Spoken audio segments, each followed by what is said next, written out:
Dr. Assam, hello. Hello, good afternoon. How is everyone? Great, thank you. Dr. Assam, maybe try something. I guess I gave you the access, actually gave all the participants to access their presentations one by one. So I just wanted to try whether or not it's working right now. Would you please share something with us so I would be able to see whether it's working, or I should give you the host or not? Give me the co-host, please. It's not working. It's not working. I know. Because I cannot make you the co-host. There is no co-host option here. And if I okay, you may give me the host, and then I will give it back to you when we finish. Okay, so would you please Yes. Okay, so you're host now. I cannot let anyone else come in or out because now you are the host of the program. So just check the people who wants to join us. Yeah, I'm doing this now. Thank you so much. Thank you.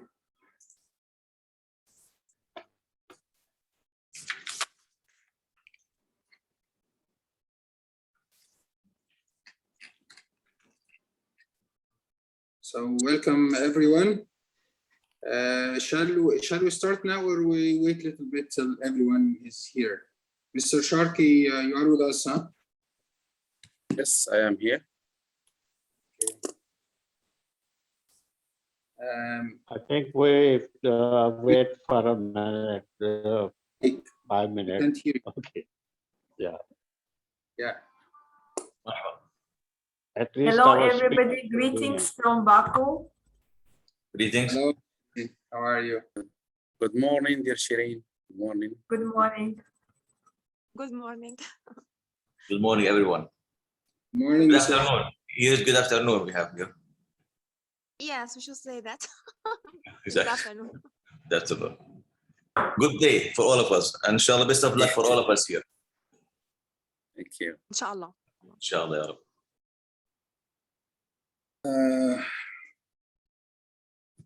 Well, it's our friend is coming one by one, so we'll just give like another 2 minutes, okay, and then we start. So most of our friends will be here.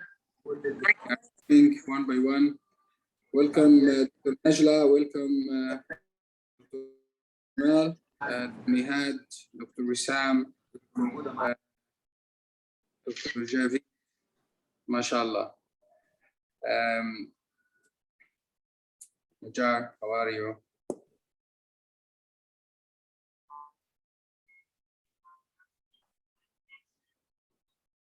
Okay. In the beginning, let me thank you everyone for attending with us, and special thanks to our brothers and friends in Pakistan for this opportunity to give us the chance to express our interest and passion about museums, and a little bit for me difficult to follow the admit of the participant and the message, so bear with me in this. I'm very happy to be with you here today. Especially today we have a very important event.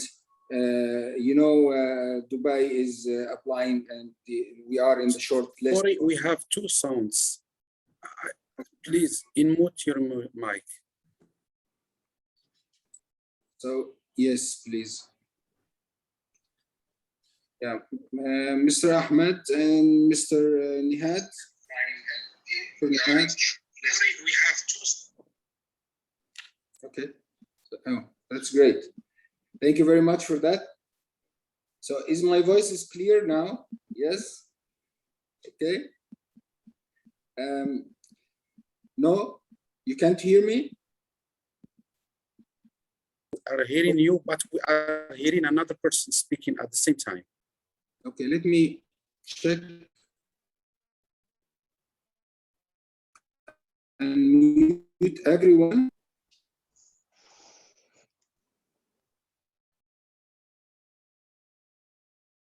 Okay. I believe everyone is mute now. Dr. Sharkey, everyone is mute, I believe. Okay. Anyone hear any noise? Everything is fine, huh? Okay, so our friends, anyone come now, please. Kindly mute your mic so it doesn't disturb our speakers. Again, thank you very much for giving us this opportunity to express the museums of the Arab world, especially in UAE. And the theme of this conference in general, it's very great, and especially the variety of the civilization we have in the Arab world, and how we showcase this variety of and diversity of our civilization in our museums in UAE and also in the Arab world.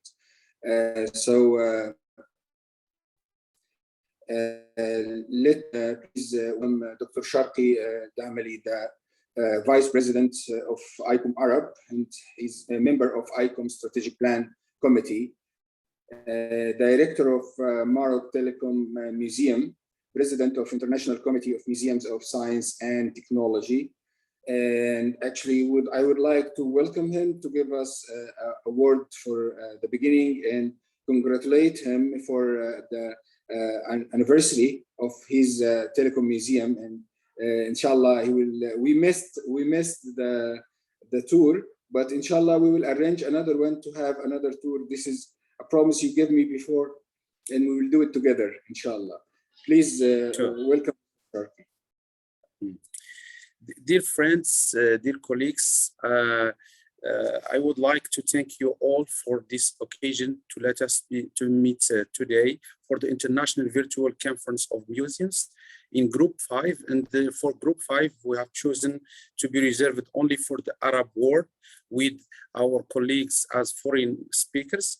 And the theme was chosen also so as to let our colleagues to know the diversity of the Arab civilization through the exhibition that we have in our museums. Today, it's the first day, and we decided to to show you all the Emirate museums, and especially in Dubai, because we are in ICOM Arab as a regional alliance of ICOM, and also, I guess, in aspect, the regional alliance of museums in Asia. We are supporting Dubai to host the international conference or general conference of ICOM in 2025. And as you may know, since 1948, the first general conference of ICOM, no general conference were organized in the Arab world. So Dubai, we hope that will be the first Arab city to host these international and big general conferences.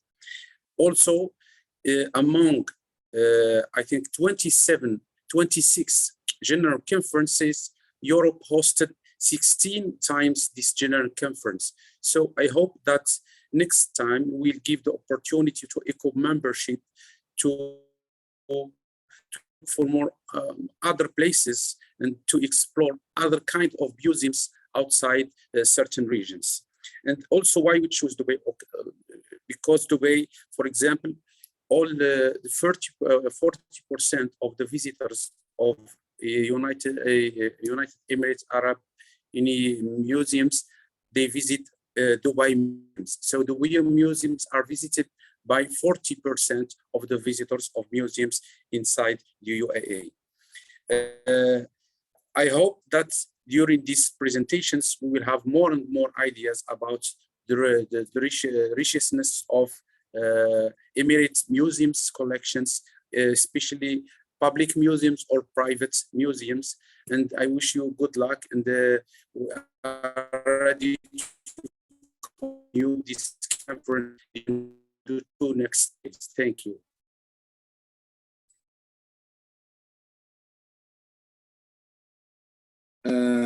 Thank you very much for this nice introduction. We would like now to welcome the great Mr. Muhammad Akhtar Javid, the one who is behind, one of the people behind this event, actually founder member of IVOCOM, board member of ICOM aspect as a committee, founder of ICOM Family Forum. And actually, I would like much to know more about you. Please let me, in the beginning, would you please tell us more about you and about this conference and program in general? And then you will also tell us your presentation. But really, we would like to know you, sir, more. I'm very interested to know how we started. Thank you. Please, the mic with you. Please unmute your mic.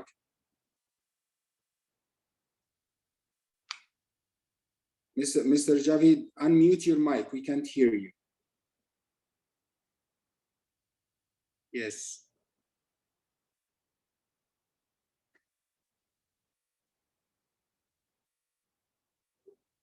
Still mute.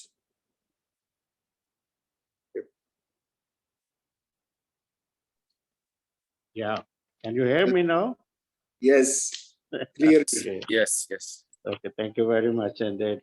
Bismillah ar-Rahman ar-Rahim. On behalf of organizing committee, ICOM Arab, AIME, and Iran, ICOM Family Forum, I welcome His Excellencies, keynote speakers, all learned speakers, distinguished guests, and respected participants to Group 05 ICOM Arab International Virtual Conference on Museums, IVCOM 2021, Part 2.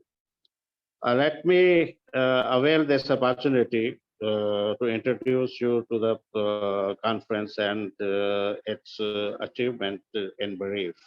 Can I have a slide, Nigar? As I'm not a host, I cannot. Would you please, Mr. Rassam, give me the host for a moment?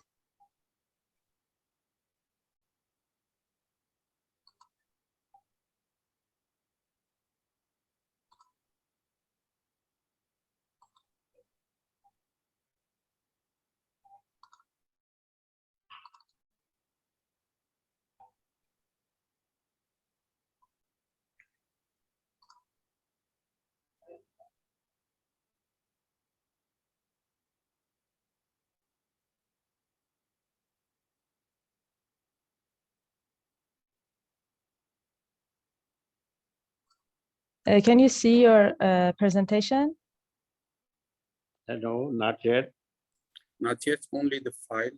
Please open it. It is open for me.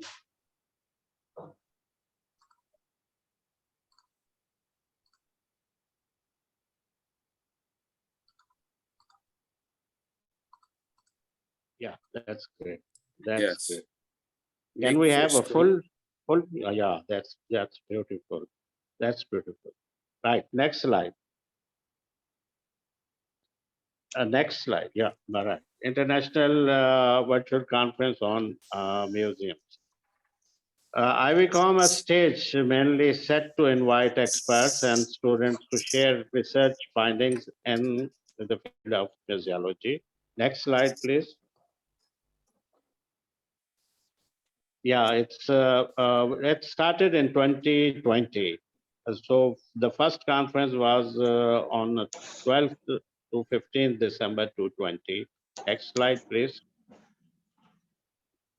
Next slides. Yeah, thank you. Oh, yes. Can we go back little, one slide back? Yeah, that's great. Yeah. Oh, no, no, one forward. Thank you. In fact, these are the 3 founder members for 2020. So this Rabia, the city Rabia is from Malaysia, and this Sadat Gunner is from Turkey, and then definitely myself. So we 3 came together and we decided in June 2020 that we will go and we will go to set up a show, maybe a large conference on museums, virtually on museum. Next slide, please. Yeah. So in results, ICOM Pakistan, ICOM Malaysia, ICOM Turkey, and QMIT Turkey, they come together and they formed, they designed this conference. Yeah. Next slide, please.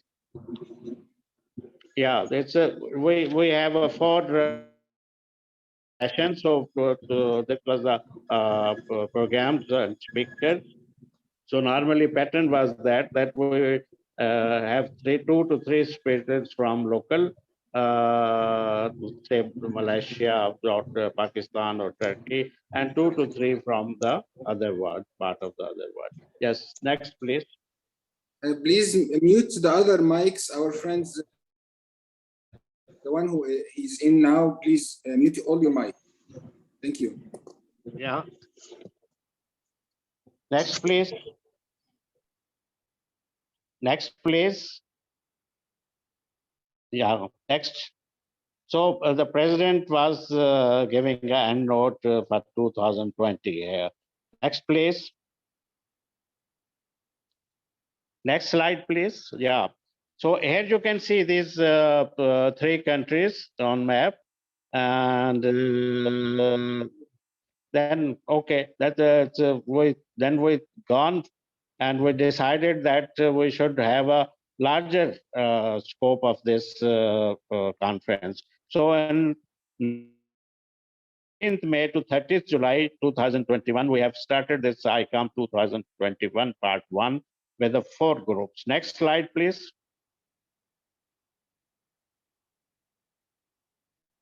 Yeah, these were ICOM Pakistan and ICOM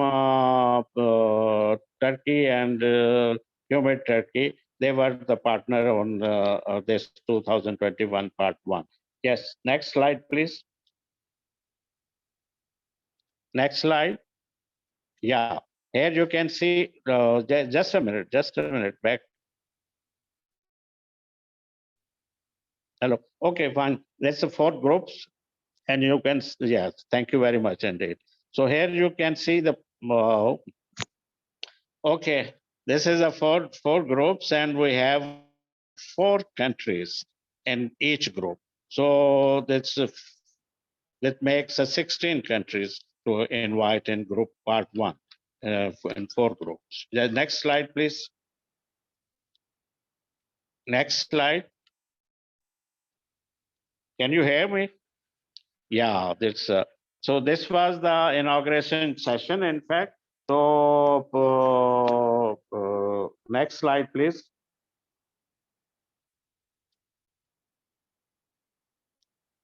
Yes, this was the first group leader, Mr. Suresh Lakhi from Nepal. Next slide, please. So here are the session leaders. Malikova was from Azerbaijan, and then there's from Bangladesh, Sri Lanka, and Pakistan. So India. So they're the 6. We have a 6 sessions in that. Next slide, please. Next slide, please. Yeah, it's group 2 leader. And next, please. Yes. So in this group, there was Mongolia and Kyrgyzstan, Pakistan. Next slide, please. This was the group 3, and Ms. Iza Khan, she is now secretary ICOM Pakistan. So next slide, please. So this group was, you can see Iran, Albania, and Turkey. Next slide, please. Yes, Ms. Sadat was the group leader of Group 4. And finally, it was, next slide, please. It was the groups were concluded with the presentation of Georgia and Turkey and Pakistan. Next slide, please. Yes. So after finishing these 4 groups, we have started with Group 05, ICOM Arab, 27th. It's a 3D session. So it is all, I would say, is due to Mr. Dr. Shirki Kamali. Next slide, please. Yes, that's Gulnaz Golsabai is the member of ICOM board, and she has been giving me the endless support for organizing these conferences. But definitely, the next slide, if you see, so these both giants, they have supported me. I was on my back. Since Dr. Shirki Tamali is a very nice person and he is a very learned person, and he quickly perceived and he said, okay, we will do that. So definitely, if it would have not been possible to organize this Group 5 ICOM Arab conference without his help and without the help of Gulnaz Sabai. So I'm thankful to them, and that's AMIE is AIMAIE is an associate members expert, associate Iranian members expert. So they have been our partner too here. Yes, next slide, please. Yes. So definitely, I'm from this. You can say this ICOM family forum. So I would love all of you to join that family forum. Next slide, please. Yes. So you already know this Islam of Farsi. She is director of ICOM Arab, and she has been doing a lot of job for this conference. So maybe Shilpi Zamali will explain it more. Next slide, please. Yes, Mehran Norozi is, I'm thankful to him. He was associated from AMIE, and is a very nice person and organizing the things on Iranian end. Next slide, please. Now, this is Nigar. As you see her here today too. So she is a great lady working 24 hours for this project, and I'm thankful to her. Next slide, please. Yes, he is Adilai is a IT expert. So he today he is not here, but he will be handling our future conferences too. Next slide, please. Yes, this is the first program of 27. Next slide, please.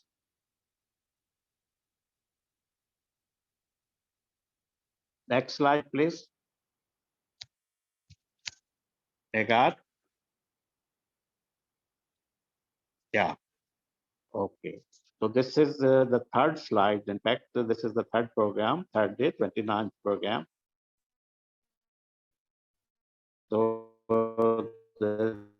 in between, there was a 28 program distributed in 3 days, hopefully, inshallah. So next slide, please. Next slide. Yeah, this is this group 6 is dedicated to ICOM Prague 2022. So Dr. Martina Lamova is the Director General of ICOM 6. So she is organizing that ICOM Prague 2022. So she is the lady who is moderator and keynote speaker of group 6 session 1. Next slide, please. Next slide. They got? Yeah. So here is a session 1, day 1, and here is a session 1, day 2. So this is for youth. You can read over there, youth presentation. So this is for youth to say the things on art, culture, and heritage of their country. So these kids are from different countries. So similarly, in each session, the speakers will be from different countries. Next slide, please. Next slide, please. Next slide, please.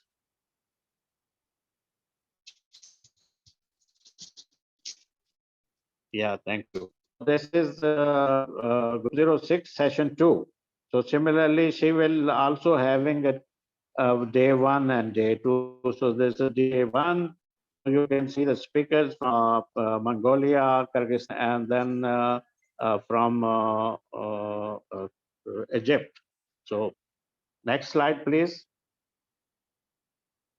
Next slide, please. Yeah, thank you.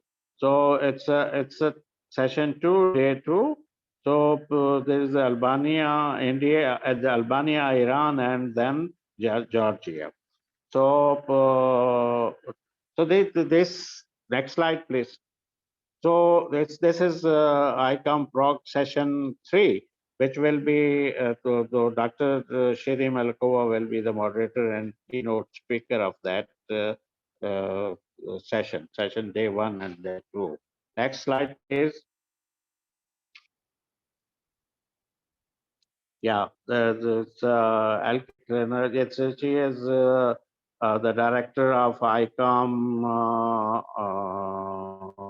Austria, and she has very kindly accepted to be a keynote speaker and moderator of session 4, group 6. So this one is complete up to here. Next, please. Next slide, please. Next slide.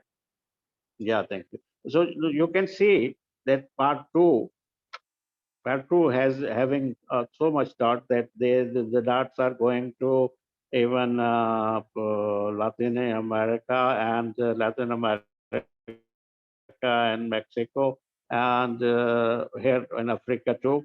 So the session 7 and group 7 and group 8. The group 7 will be African group, and then group 8 will be Latin American group. So they will be hopefully after May and June. They two groups will be, the conference will be had there.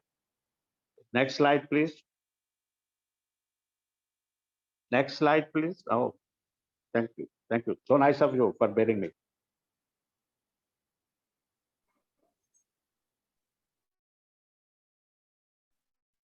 Thank you. Thank you very much. Thank you very much, Mr. Muhammad, for this information, and thanks for everyone who helped you to reach this point so far. And we really appreciate your support and their support to have this conference on board now.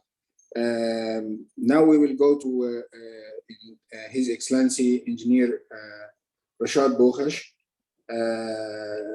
He's our keynote today.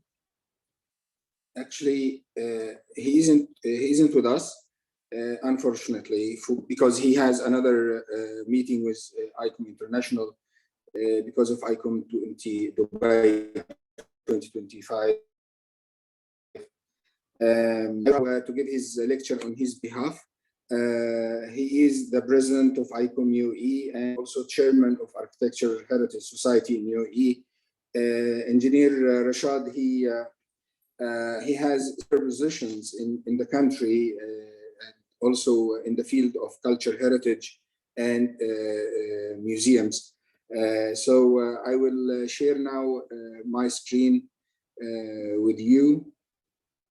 Can you give me the host back, please, Nigel? You are the host.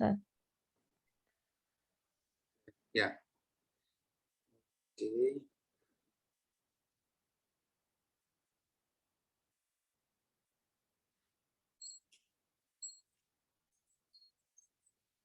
So the speech or lecture of you see my screen.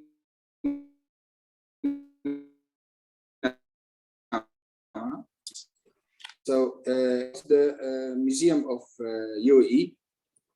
My name is Isam Farag. I'm director of ICON UAE, and I'm honored to be with you today and honored to give this lecture on behalf of His Excellency Engineer Rashad Mohammed Bokhesh, President of ICON UAE. So welcome with us in this important conference that we have about the future of museums, recover and recreate. Our topic today will talk about the numbers of museums in UAE, the diversity of Arab civilization through UAE museums, and the future vision of museums in UAE. The UAE, we have governmental one and we have the private one. Each, UAE, we are 7 emirates here, and this emirates became a union in the 1960s.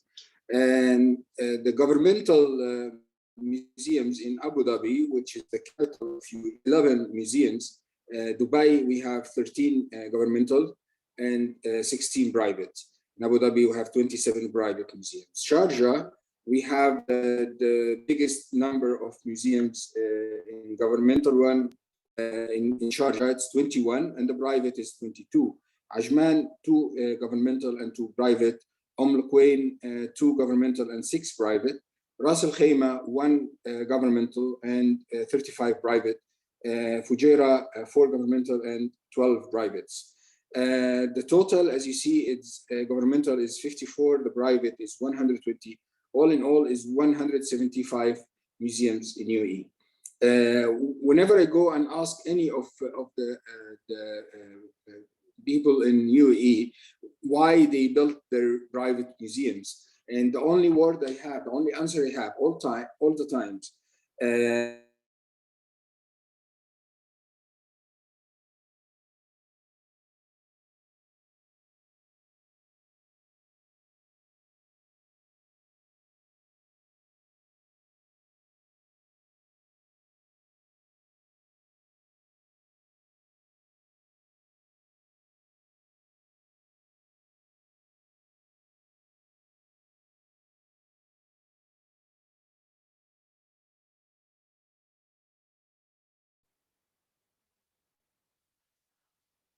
wow.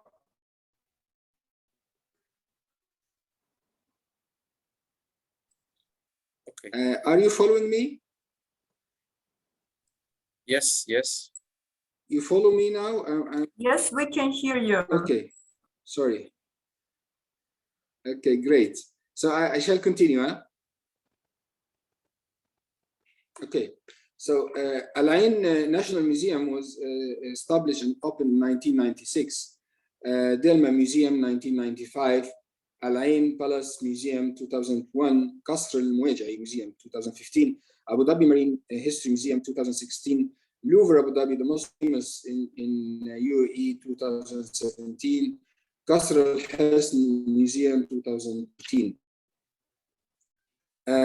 Louvre Abu Dhabi is actually the first and only of kind in the Arab world. It's we call it Universal Museum. It was established in 2017 as a new culture beacon, bringing different culture together to shine fresh light on the shared stories of humanity. developed jointly by United Arab Emirates and France and opened in November 2017 in Saadiyat Island, which is a very big and natural island. And actually, it's the cultural island of UAE. Designed by Jean Nouvel, one of the most important and famous notable architect in the world. The museum has 23 permanent galleries exhibiting a wide range of culture and traditions. 2018, it's the most significant building in Abu Dhabi, holding the city's first permanent structure, the Watchtower, which was built in 1761. It has been home for the ruling family, and it now stands as the nation's living memorial and history. Qasr al-Naja'i, it's an impressive structure that has watched over the oasis for around over 100 years. It was built in the early years of the 20th century in time of Sheikh Zayed bin Khalifa, the first by his son Sheikh Khalifa bin Zayed bin Khalifa. The upcoming museum, the future museum in museums in Abu Dhabi, this is Saadiyat Island, it's natural island. And as you see, the Guggenheim, the Louvre, and the Opera, and there is more coming actually. The Saadiyat Island is a natural island and tourism culture project for nature and Emirati heritage and culture that is located in Abu Dhabi.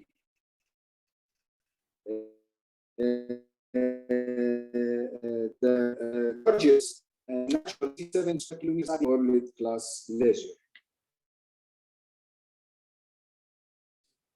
The National Museum will be opened in 2022. It's the premier museum in the United Arab Emirates. It will tell the story of the late Sheikh Zayed bin Sultan Al Nahyan, 1918 till 2004, and provide a comprehensive overview of the natural and human history of the UAE. The history of Sheikh Zayed, actually, in this museum, it's not only the history of the man, it's the history of the man behind the country. And everyone in the Arab world knows who is Sheikh Zayed, and they love him. Guggenheim Abu Dhabi will be open in 2022. This museum of modern and contemporary art will be a dynamic platform for presenting local, regional, and international art. A museum of modern and contemporary art in Abu Dhabi will showcase the most important international artistic achievement of the 20th and 21st centuries.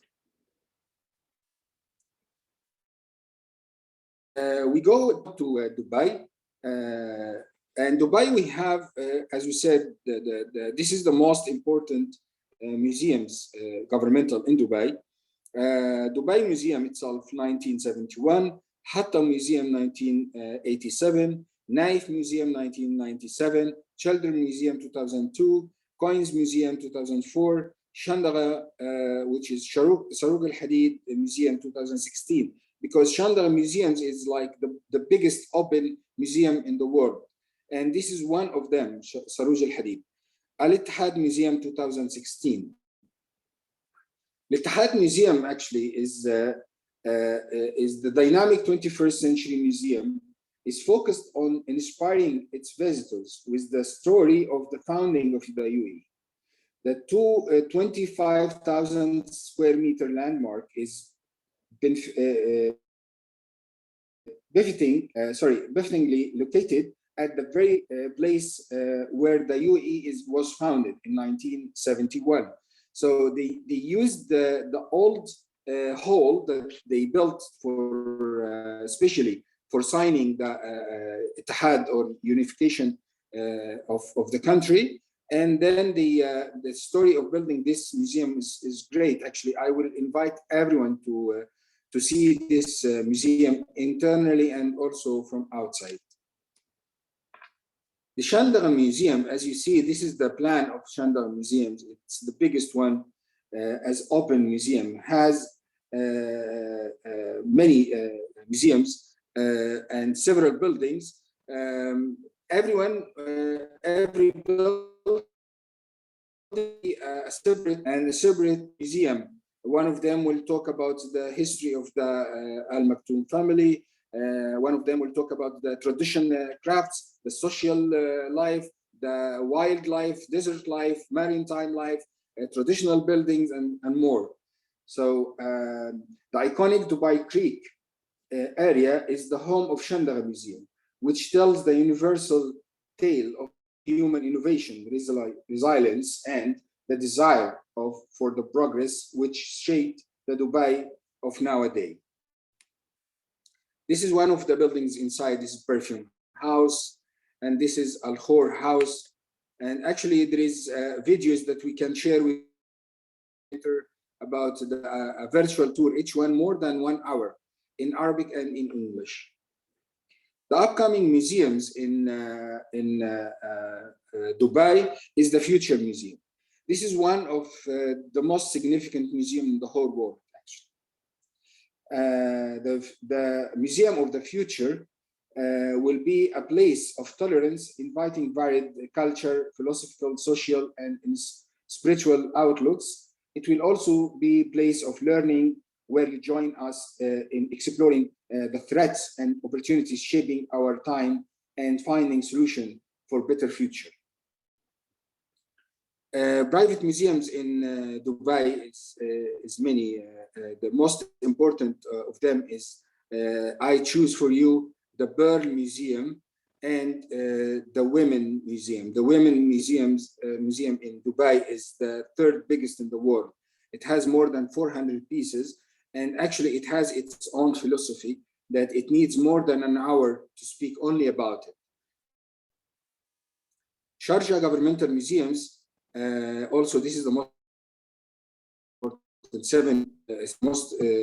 seven most important museums. Sharjah Archaeology Museum, Beit al-Nabuda, Majlis Ibrahim al-Mudafa Museum, Sharjah Museum of Islamic Civilization, Sharjah Science Museum, Beit Sheikh Saeed bin Hamad Al-Qasimi.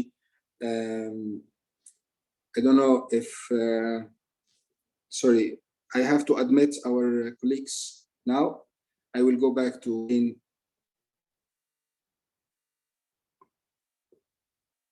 okay. The most important one, which is the Sharjah Museum of Islamic Civilization, more than 5,000 pieces. Sharjah Archaeological Museum, 800 pieces. Sharjah Art Museum, this is for modern art. And Sharjah Fort Al-Hisn, which was in 1997. And also Sharjah Al-Mahatta Museum, which is the first airport in the Gulf area. Sharjah Classic Car Museum, more than 200 cars. Sharjah Maritime Museum, and Sharjah Geological Park. And also, I would like you to visit also Sharjah Museum for Quran. It's the biggest museum in the whole world about Quran. It will tell you more about the diversity of the Arab civilization and Islamic civilization through only Quran and through the different handwriting and calligraphy. Iraq governmental and private museum have the Ras Al Khaimah fort, and the private museum in Ras Al Khaimah, the private museum is the biggest number in the whole country. The people there, they love their history very much. I can't tell everything about these museums, but I visit most of them myself. Sheikh Abdul Malik Museum, 30,000 pieces. Bin Darwish Heritage Village, more than 3,000 pieces. Muhammad bin Zayed Heritage Village, 2,780, and more. They are bringing more pieces and more museums opening all the time in Sharjah. So future foreseeing for ICOM UAE. Actually, this is one of the most important strategic points for you in the future. Support the museum community locally, regionally, and internationally. Spreading and raising museums' awareness of the community. Increasing opportunities for international and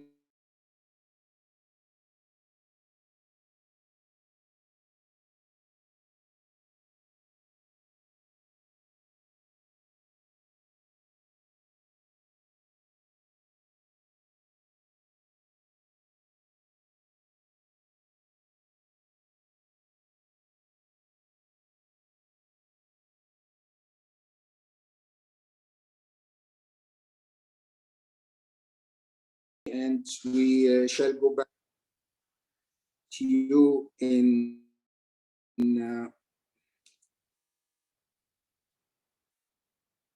thank you very much. So I will stop sharing. I hope the voice was clear and everything was clear. Okay, so now we will go to the next part of our program.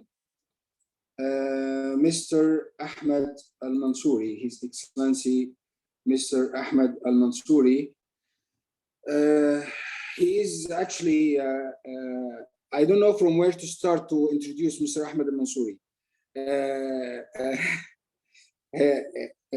He has founded 3 museums in Shandara area: Crossroads of Civilizations Museum, CCM, Old Weapons Museum, Old Prints and Manuscripts Museum.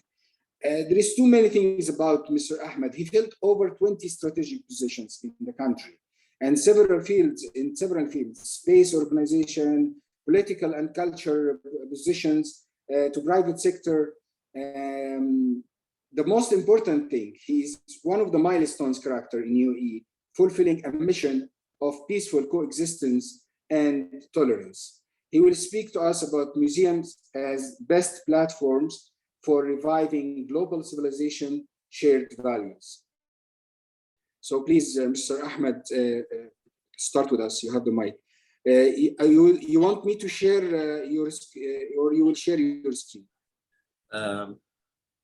If you like, I don't know if you can have the first. I can. How can I do it? How can I get it? I have it. If you will do it, I will give you the host now. Okay, and then.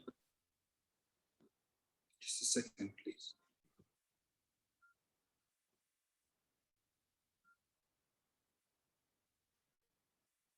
So then, how can I move it?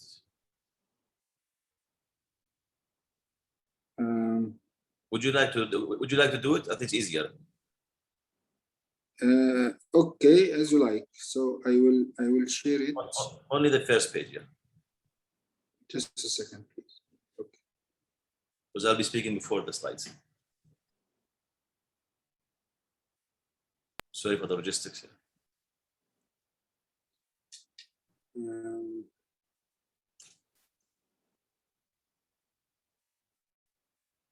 That's me. Just 1 second, please. This is, I think.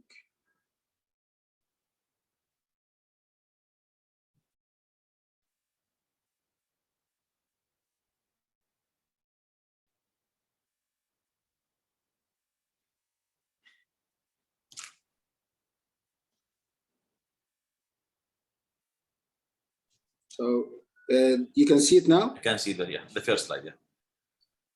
Make full screen. Okay, you can start now, Mr. Ahmed. Inshallah.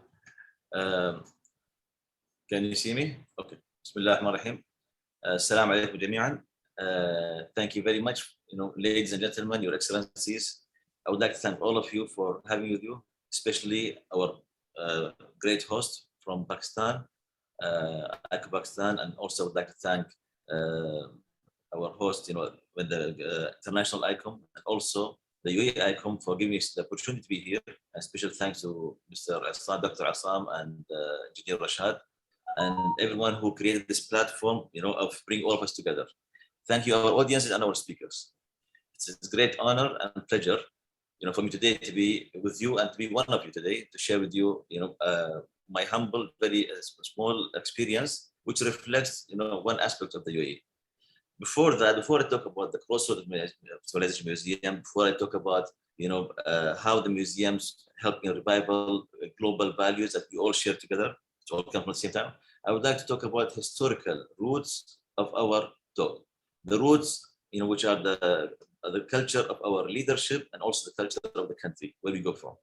As you know, in the Constitution, all of us, our religion is Islam, and we get our main roots from our religion, and then comes from our values and the culture and others. But the main thing of that, if you go back to a few verses from the Quran that I would like to share with you.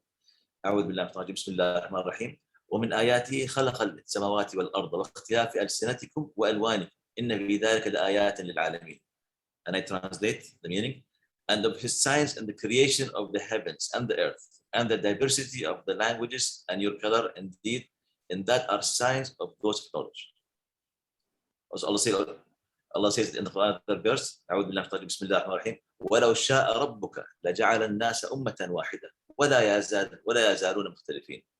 And if your Lord had willed, he could have made mankind one community, but they will not cease to differ. And that brings us, so we can see the differences. It's about differences. It's about complementing one another, to know one another. And the next verse from Surah Al-Hujurat will sum that all up. أعوذ بالله من الشيطان الرجيم بسم الله الرحمن الرحيم يا أيها الناس إنا خلقناكم من ذكر وأنثى وجعلناكم شعوبا وقبائل لتعارفوا إن أكرمكم عند الله أتقاكم إن الله عليم خبير.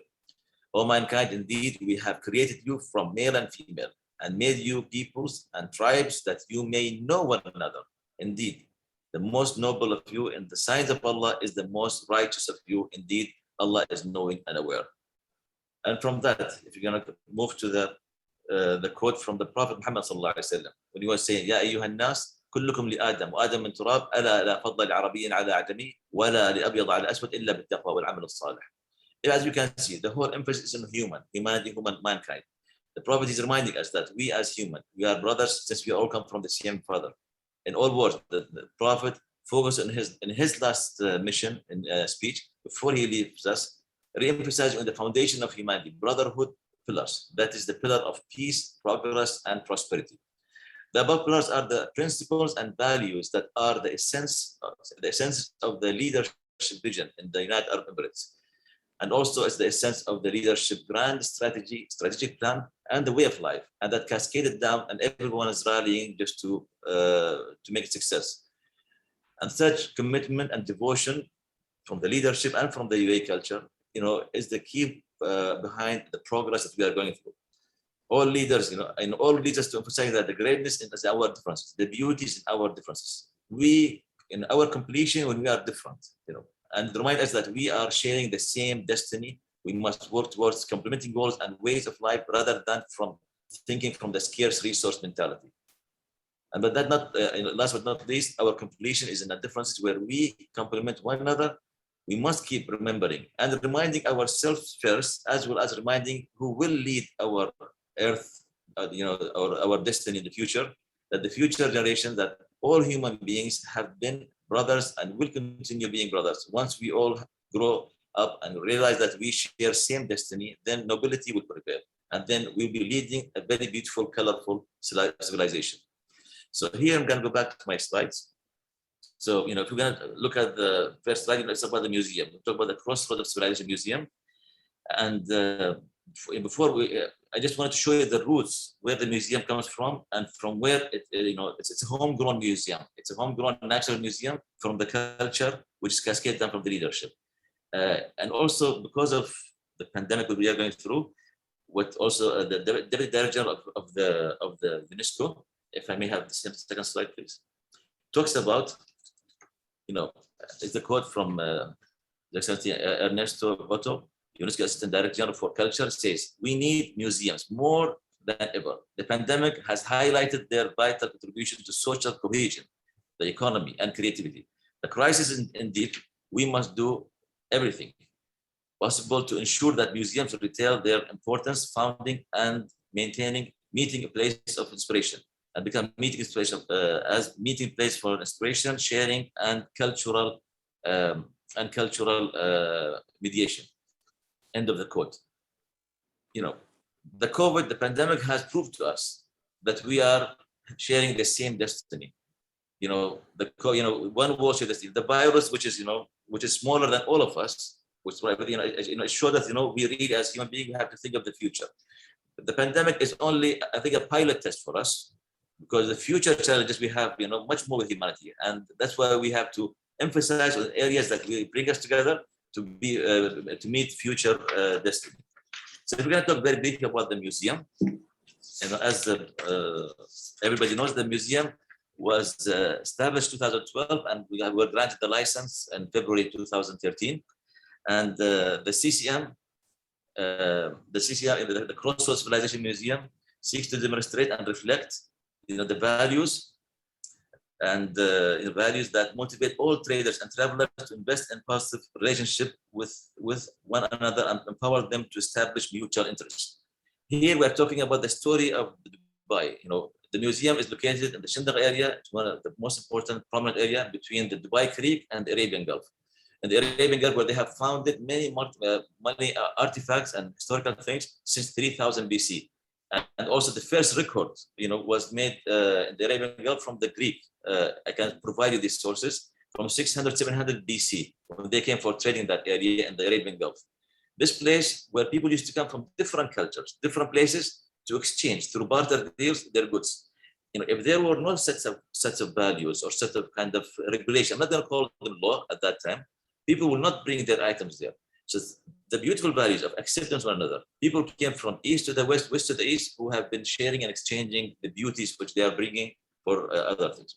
In the museum, we have 6 galleries in this museum. And in this gallery, we have the local history gallery. We're emphasizing the historical aspect of the country from the area. We have the first edition of the book of Pliny, the Roman traveler, who some people say he was born 63 AD, or some people say he was born 79 AD. He did the first encyclopedia, and he talks very beautifully about the region there, and he mentions the names of the places, the historical places. We have like an old jewelry and other things and historical documents, even before the British records. We have the Portuguese documents, we have the Dutch documents about the region, also the maps from their records, and also we have right now also we have obtained even the Ottoman records that we have there. From what we have, is the slide matching your talk or no? No, the first, we were still in the Crossroads Civilization, the first page, where the Quran there, with the number of galleries. This one. Before that. Okay. This one. This one, yes, yeah. Okay. And then we have many things historically. Also, we have the coin of King Trajan, who minted the coin for the region, with the where you have the princess, Arabian princess, with and in her hand cinnamon branches, and also on the other hand, she's carrying with a baby camel, because he was trading this area. We have the second gallery. We have the royal gallery, the beauties of different galleries, whether local royals or external royals, people who have changed the world.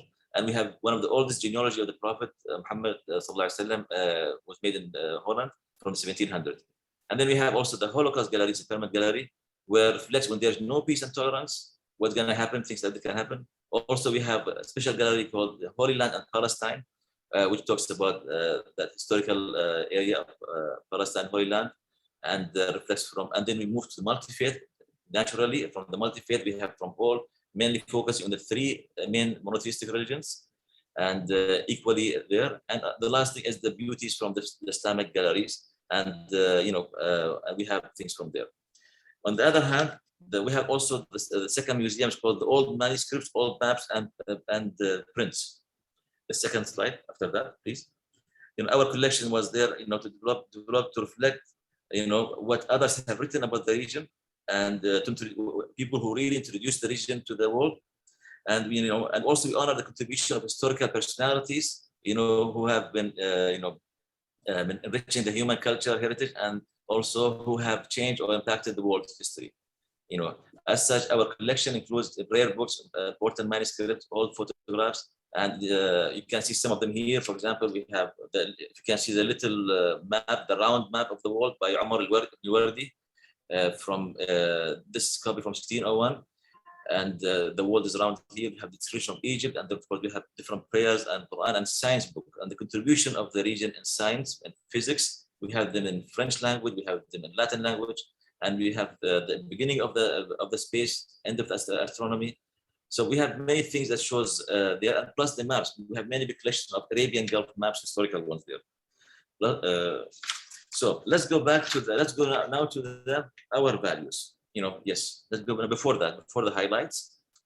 So you can see I started from the Quran, I started from the values of the UAE, of the Union, of our leadership, and then and you can see here the key message, that we are, is that yes, this is the one. The key message that human tolerance of diversity and multiculturalism in all its frame enables creativity and human development.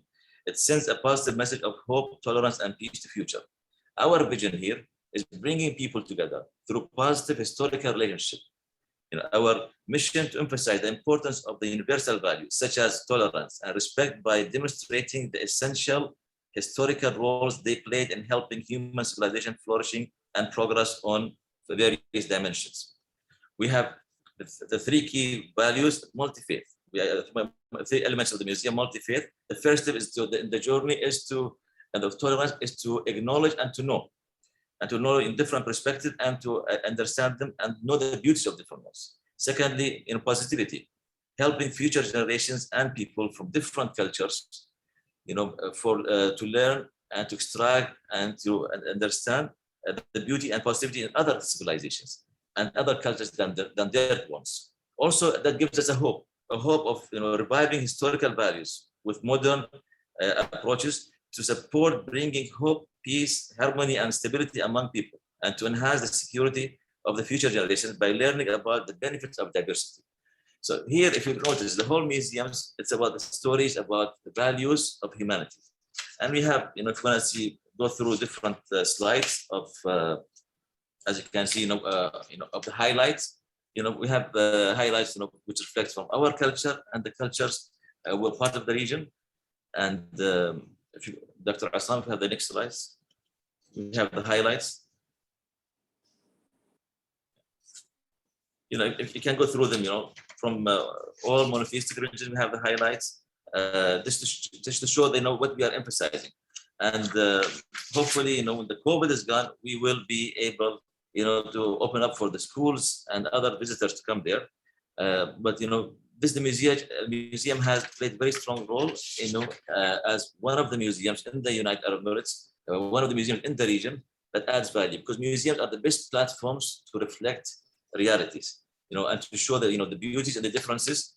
And we have seen here, many contributions from, our participation in different platforms with Sorbonne, Paris Sorbonne University. We exhibited there. Here with a team from with Mr. Rashad, they came ambassador of UNESCO when they visited this university. Here we have the schools, the beauty of the schools. After that, you can see the children who are coming there, and to link the children, especially now, everything's virtual. In the museum, they learn, for example, what are the first AC, for example, if you do comparison between the past and the historical, what was the navigation system before, what was the cooling system, all of these things. And then you can see that was Dr. Gati Chawal, the Deputy Director General of UNESCO, with the children and me. And then we have different pictures here of schools, universities, and it's a very dynamic museum that attracts many people who believe in such values, and it shows that we as human beings and we're complete one another, and it shows how can we really bring people together. We have people more than 196 ethnicities, nationalities in Dubai. Some people simply say more than 206. Everyone in the country, they see themselves. And as you can see here, we have many pictures and shows that reflects the diversity. And this is the key mission of the museum, to really highlight the importance of how can we move forward and think of the future. And thank you very much for listening to my humble presentation, and I'll be more than happy to answer any questions you have. Thanks a lot. Thank you, Your Excellency, Mr. Ahmed Bikour, for this presentation. And stop sharing. Okay. Thank you very much. Actually, it was a very interesting presentation, giving us opportunity to know more about your museum internationally.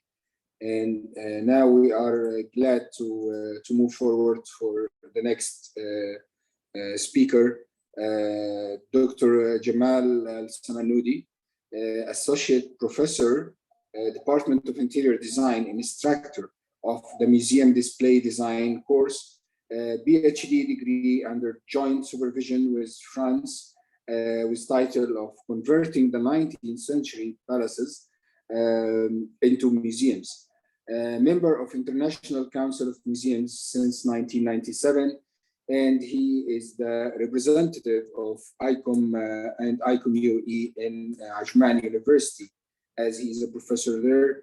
And we are glad to invite him now to give his lecture titled Optimal Collection Display and Circulation Comprehension, the Museum Power.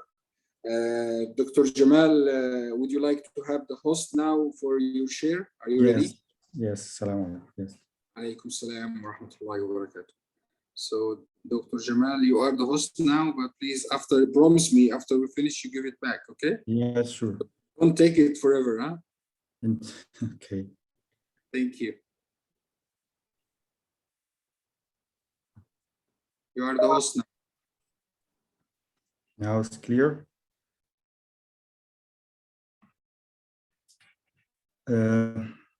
The slide's clear now? Yes, clear and loud. You can enlarge yes, that's it. Go ahead, please. Yes, assalamu alaikum. I hear a lot of valuable information from the previous information, and we'll go to the practically to apply all this need.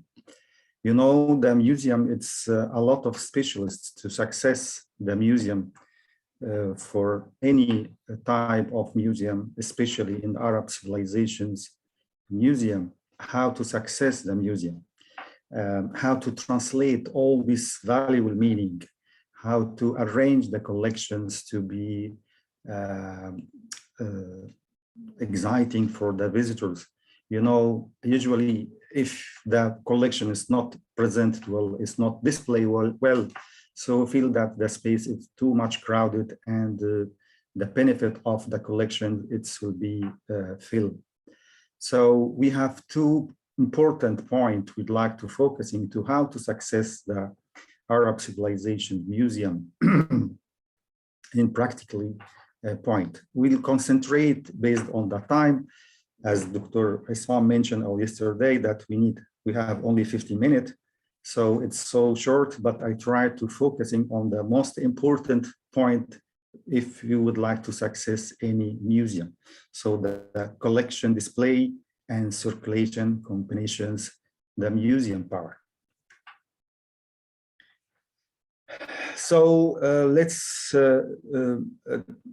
decide that the collection is very, very important. Without collection, we cannot establish any museum. Without cataloging the collection, we cannot able to imagine and establish any museum. So to create design museum, being with the idea and the cataloging and contributing the collection and visualization display scenario. So without collection, we cannot imagine, as we say before, any museum. Museum strengths line its arrangement and presentations of the collection in interesting and professional manner. So the first important point in any museum, its collection. We cannot start with collections. So if we are not able to collect data and the specification and the material and dimensions and make catalog, and now the catalog now it's through software in the museum, just take the picture and all the data, whatever the materials, the dimensions, the the specifications. It's cataloging through programming.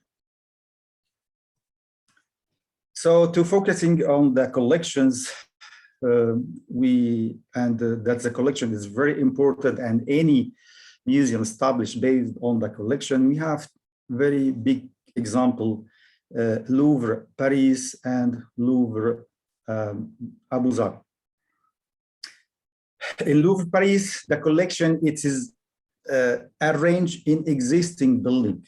So it should be, as a designers, it should be understand what is the space and which collection suitable for space. So now we have existing building, and next step we have collection and how to collaboration between the space and the collection and dimension of space. So here in Louvre Paris, the museum, it was palace as we know, and transmit from palace to museum.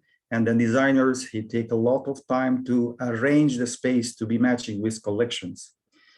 But Louvre Abu Dhabi, they have already collections, and the architect and the designers create the space based on concept to accommodate the collection in the space. So we have different type of building, different type of museum. One of them, we have existing building and we search which collection suitable for space. Another one, the new museum that we, designed based on understanding the collection and how to accommodate all this collection in the space. And sure, based on the concept, it's one of the busiest, one of the common museum in Paris and Abu Dhabi. Another part, as we explained for you, it's practical point. As we know, as we told you, say in the beginning, without arrangement for collection, without, so the visitor will lose, and the message of the museum, it will be filled out. So circulation through the study of the circulation of visitors through the exhibition hall. Therefore, it is a combination of two important elements in the museum design: the method style of the displaying museum collection and the study of visitor circulations. We have space, whatever space it is, existing building or new building. So the first step, how to accommodate the collection in the space, how to translate all this meaning and the valuable and the story of these collections to create background and ambience to be suitable for this collection, to feel that these collections matching with the space, and again for the lighting and circulation and so on. I found one sentence, I like it. It is museum need both collections and connections. Creators need to collect and connect. So it is combination, the given museum, their power, and we search today how to success the Arab Civilization Museum. It should be have all this background about how to arrange the display and arrange the collections. This is we have and professional display of collection, just to show you if the designers arrange the collection in the bad way or unprofessional way, we feel that we are in crowded space, and no one he can go to the information and about these collections. It's so crowded, and in the same time we will damage the collections, and our collection is valuable collections. So here, no showcases, no lighting, all the collection is so much crowded without any information. So the visitor, I think he cannot stay a few minutes, and the benefit of museum, it will feel down. What happens?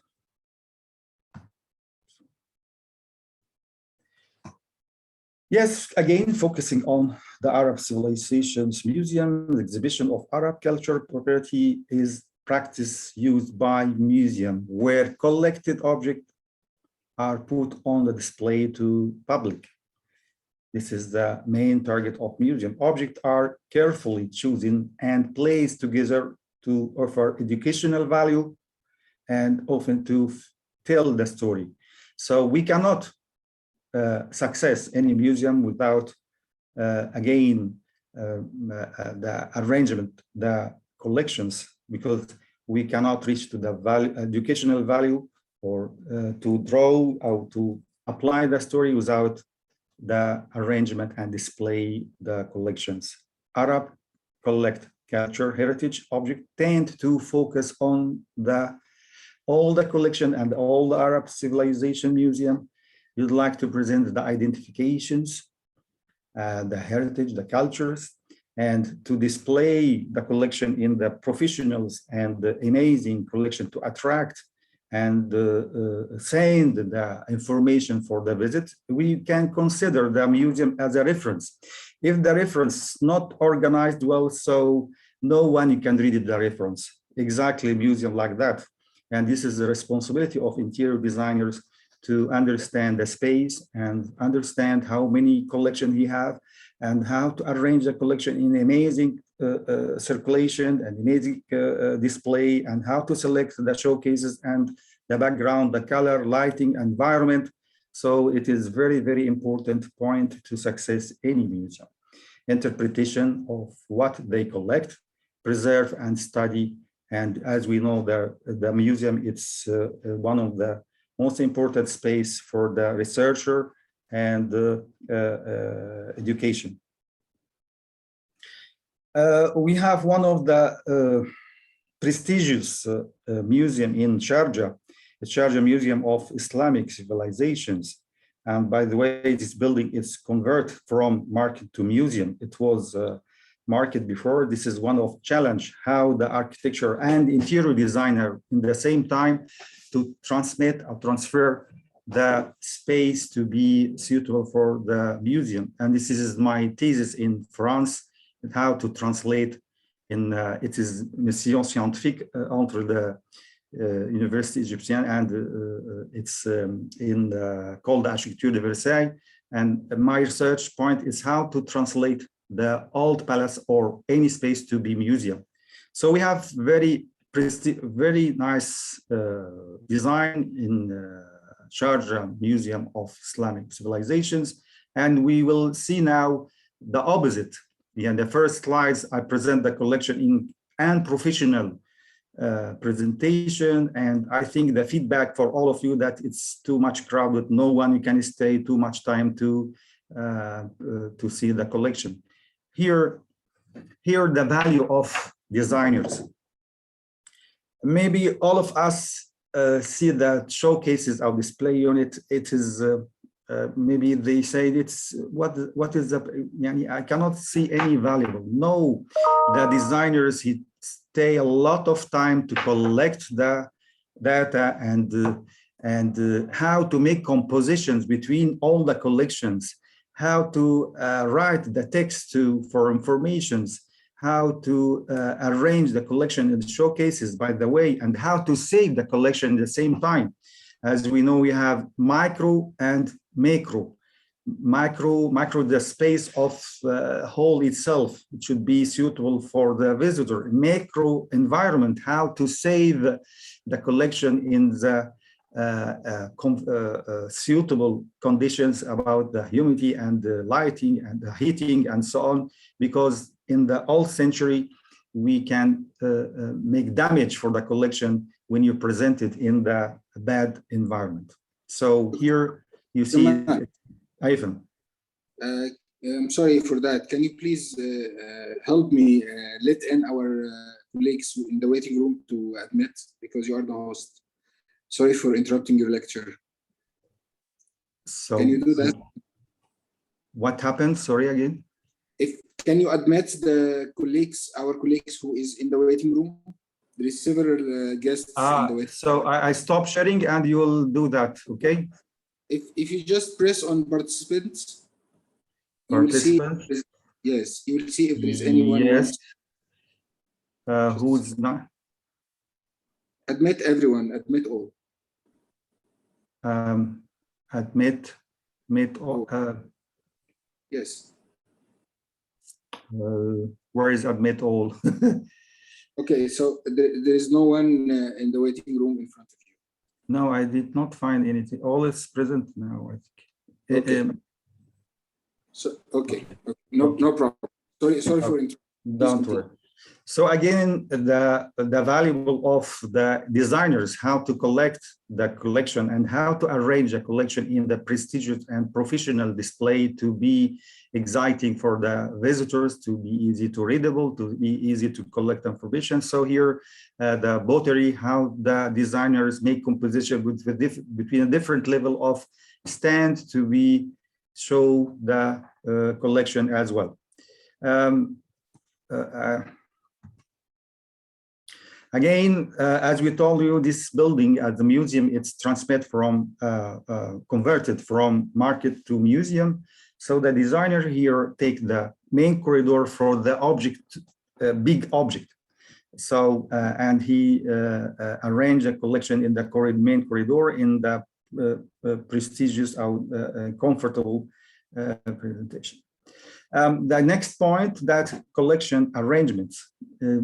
I try to explain it because it's one of the most important points in the museum to success the museum. Collection are the principal ingredient in the most museum exhibitions.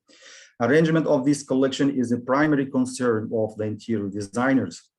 Their duty is to control space, force visitor perceiving and understanding the exhibition. Really, if the collection again is not well organized, no one you can got the message and the informations, and it will be boring. So this is the benefit of how to collect the arrangement of the collections. We have a lot of type of display. I select some of them, not all of them. The technique and the style of presentations. As we know, museum used many other technique to present their message, telling story, telling information, telling a lot of things. So some of them it's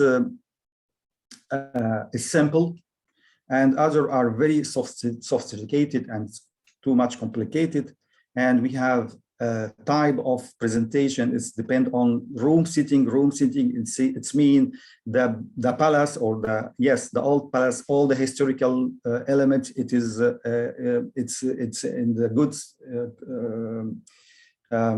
situation. So we present it as it is. This is a type of room sitting tableau. We try to present the wax of the characters, the very common characters, and we try to make background to be matched with the character. And diorama, we try to also mix between the collections and the background and painting and the graphic design. So we have a lot, but I select some of them because the time is limited, as Dr. Assam said, that each presentation not more than 50 minutes, but no problem. Thank you.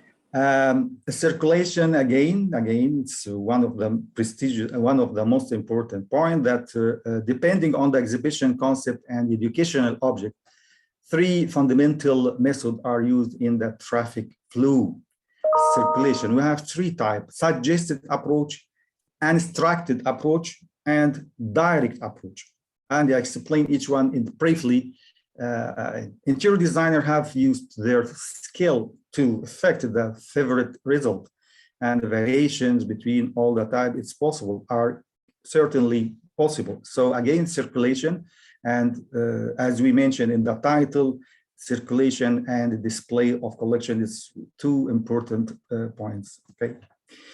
What the meaning of suggested approach? When we start to design the interior space of museum, we try to draw visitor along the pre-chosen route,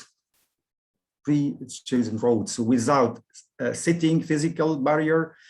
Maybe how to success that, the interior designer could use the color to guide the visitors, maybe use the lighting, maybe wayfinding, headline, landmarks. So the designers have a lot of ability to success, that suggested approach. Suggested approach, I try to find way to follow it, the visitor, to see all the collections.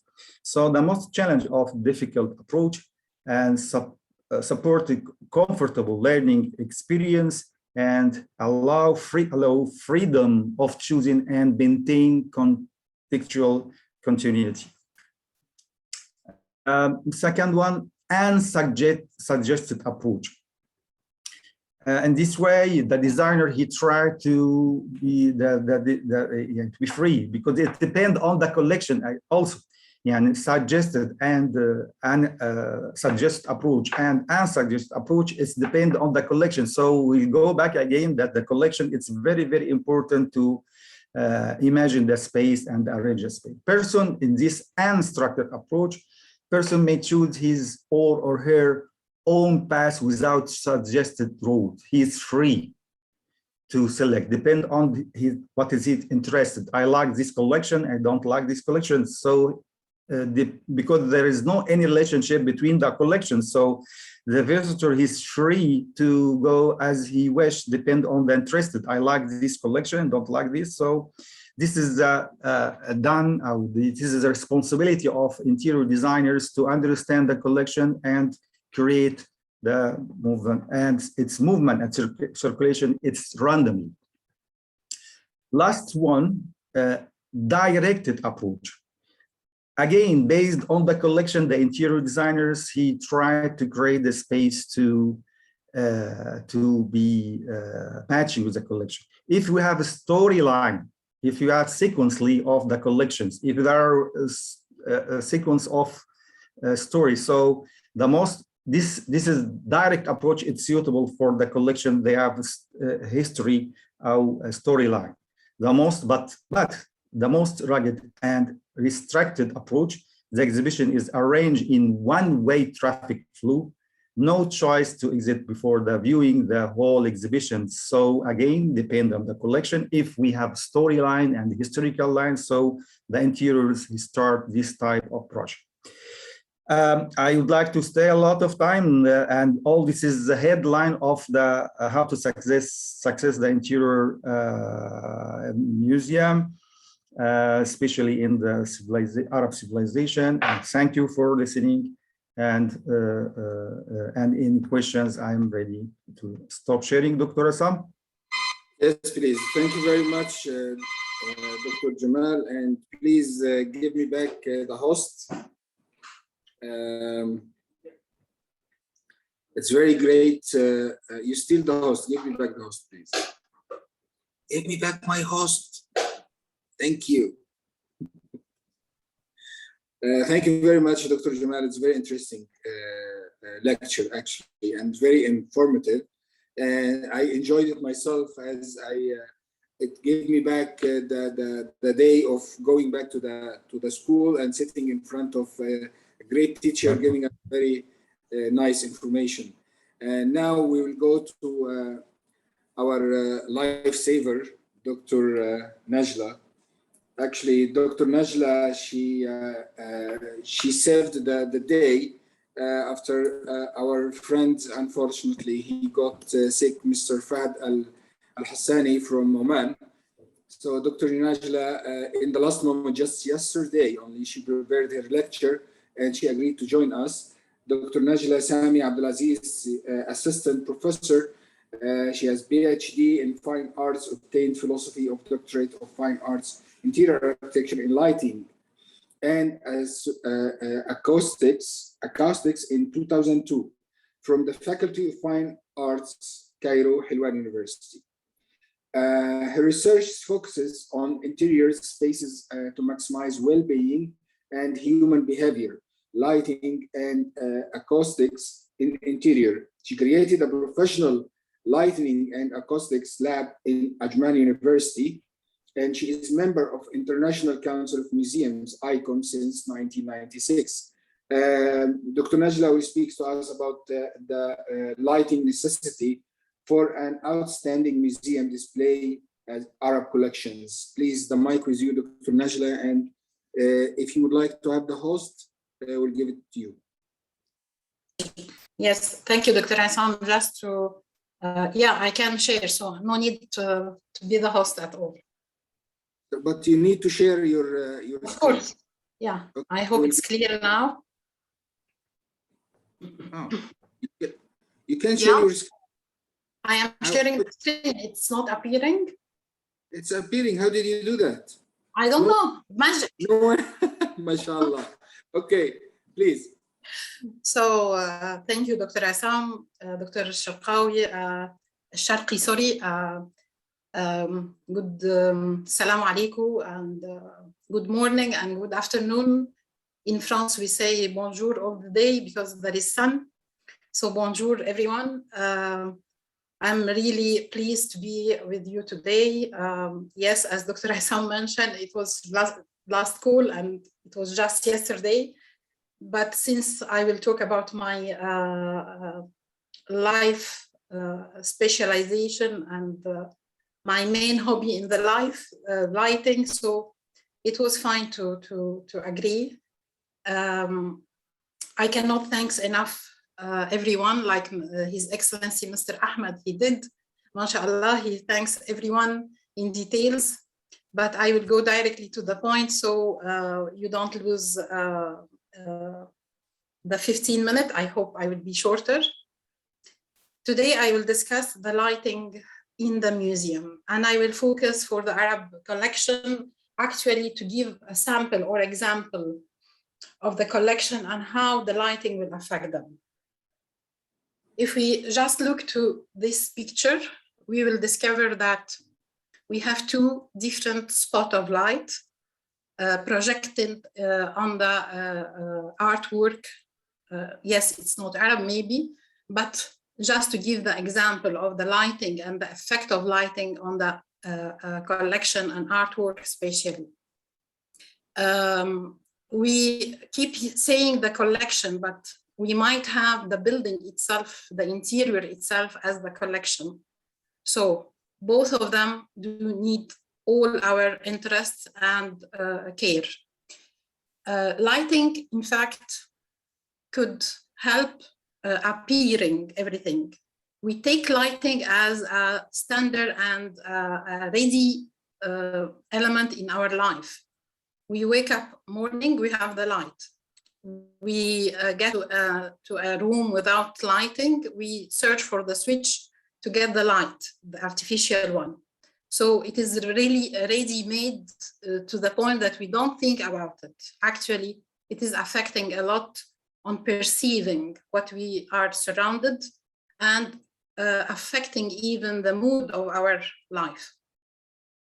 Again, I will be back to that collection and how far we want to cherish and to help producing a best experience for visiting the museum, how far we want to focus and highlight the collection or even the building from inside. This will be through the lighting. I will take from my colleague, Dr. Gamal, and say the structured or the unstructured. This will be, yes, through the organization of the space, but plus it will be helped by the lighting. Then last and not least, how far I will affect the user experience so they will go out from the museum with a lasting experience by viewing some extraordinary element. Again, here, maybe on the tableau or on the artwork here, it's not very clear, but here maybe it will be much clearer. Two different lighting color affecting our interior museum will create two different psychological effects. Maybe one of them will remind us to a very cold place, or the second will be maybe calling for some warm interior or warm like the sun. But end of the day, which one is the feasible, which one is the safe one for our collection, which one is the safe for the treasure we have. And from here, I will step to the Arab board, and I selected from the Islamic era or dynasties, I selected the one who has been in the Arab world. I will start by the Umayyad or Al-Amawi dynasty, and of course the leadership was in Syria. Then the Abbasid or the Al-Abbasi, it was in Iraq. The Fatimid actually in Egypt. After Fatimid, in the timeline of the Islamic eras, it was the Seljuk, but it wasn't in Arab world. Then we are back to Ayyubid and the Mamluk in Egypt back. Why I am saying that? Actually, to just give you a small idea about the collection time. If we start by the Umayyad, it still was a hard material, yes, but ivory, it is very fragile and dedicated. We have as pattern here, animal and vegetal pattern. Yes, but the details of the pieces need to be illuminated, need to be highlighted by light. At the same time, not to destroy them by the light effect, the rays of the light itself, the wavelengths of the light. So this is the main problem of lighting and collection. Back to the Arab world, here we start by the Umayyad, and then I stepped to the Abbasid or Al-Abbasi, and the glorious glittering. Glittering here, as everyone knows, is the layer of precious metal like the gold or silver over the glass. So this is what we have here. So we have material very porous, very delicate. We have, of course, in the Abbasid dynasty, we have the luster painting, and luster painting, as you know, everyone, it was the origin of the ceramic nowadays. And again, we have this transparency and we have this glossy material. So how the lighting will reflect on this material, not only affecting the precious metal, but how it will reflect and annoy the visitor. Then we have, of course, in the Abbasid dynasty, we have the book production. And the book production means paper. And again, we have to care about that concerning not only lighting, but all the environment, interior environment, as Dr. Gamal mentioned, the micro environment inside the display itself. Stepping to the Fatimid, and we see the rock crystal products with the gold, with the enameled, start the enameled, and then we have the fabrics, and we have the sample of the Shiraz fabric. Again, we are caring, and we have the collection. The Ayyubid dynasty, we have this major production of the brass inlaid with, again, precious metal like silver and gold. And we have details to see. We need to see, at the same time, we need to protect. The Mamluk dynasty, especially Nahri, not Al-Burgi, sorry, Al-Bahri, not Al-Burgi, we have the enameled and gilded glass, reflection, enamels, and glass. So this is all what we have for the lighting design. Now going to how to show these treasures actually. So do we design or do we distribute the lighting? This is an interior shot from the British Museum. And we are sorry to have most of our treasure outside our country, but end of the day, they are preserving them. If we can see here, yes, I can follow the title of, it is crowded, but it is well organized in terms of story. But here, it is a distribution actually. I don't design lighting here. I distribute the light to give equal importance to everyone or to every part of the exhibition. Here I am giving the visitor his own choice to select his interest. So here I am just distributing the light. I'm not designing the light. I'm not focusing on a specific part of the exhibition. Actually here also, I have in the Sharjah Art Museum, we have a uniform lighting distribution. Again, it is distribution standard. Uniform, like our uniform in the school, uniform, it means I'm giving equal quantity to everyone, equal illumination. So if it's temporary or permanent, I can choose my selection and I give freedom to the visitor. Here I start to go from lighting distribution to a lighting design. Lighting design here means I go for the non-uniform distribution. It means I highlight pieces by itself and I create kind of drama appearance for the visitor. So they get in and they start to feel that they have some kind of context to respect. Maybe in this shot in the Sharjah Art Museum, the color play a role with the lighting. So the background, the dark background adds to the dramatical appearance of the exhibition. From full uniform presentation to a full non-uniform presentation. And here we have this museum that is presenting the world civilization. Here is the contrast that I was talking about between the distribution, lighting distribution on your right side and the lighting design, because here I am following the exhibition pieces one by one to highlight its importance. From this point, I wish to share some specific information that could help in setting new museum or even to update museums.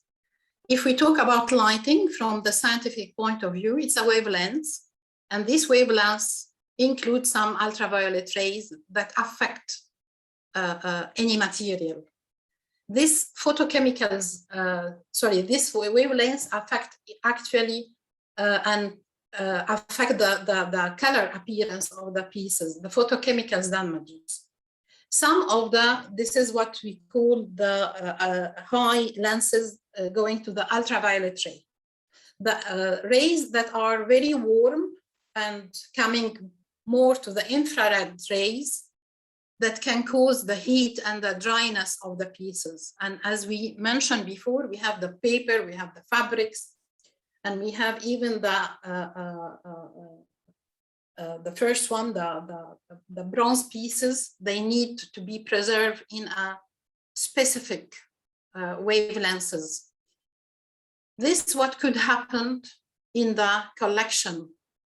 If we have all of this collection and we have bad type of lighting, bad environment condition, not appropriate humidity, this is a result.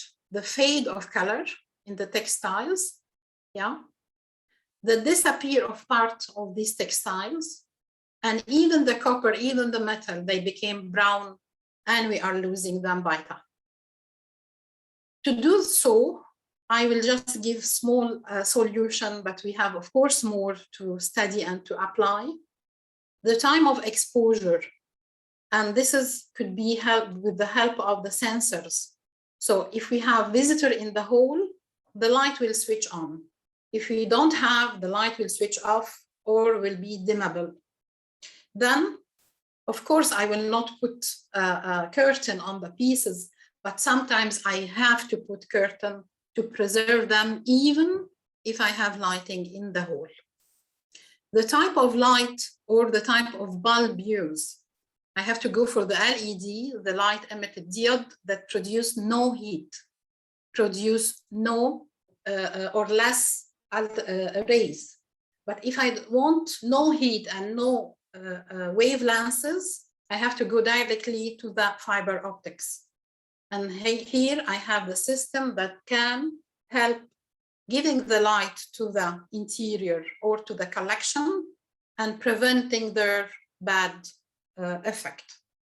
Finally, I can use for the natural light some HOE, And this is a sheet, a sandwich panel glass, where I can add inside the 2-layer of glass an ultraviolet filter. I have to refer to the light level, the appropriate light level for each material, for the fabric, for the paper, for the brasses, for the glass, for the reflection. I have to have a specific light level, and I have to refer to that with the add of some meter, light meter. And finally, here I'm showing you a sample of the fiber optic. So the fiber optic, I have the light source, either LED or any type of bulb inside, far from the collection. And then we have fibers, and then we have the end of the light, so I can benefit from the light without any heat and any waves.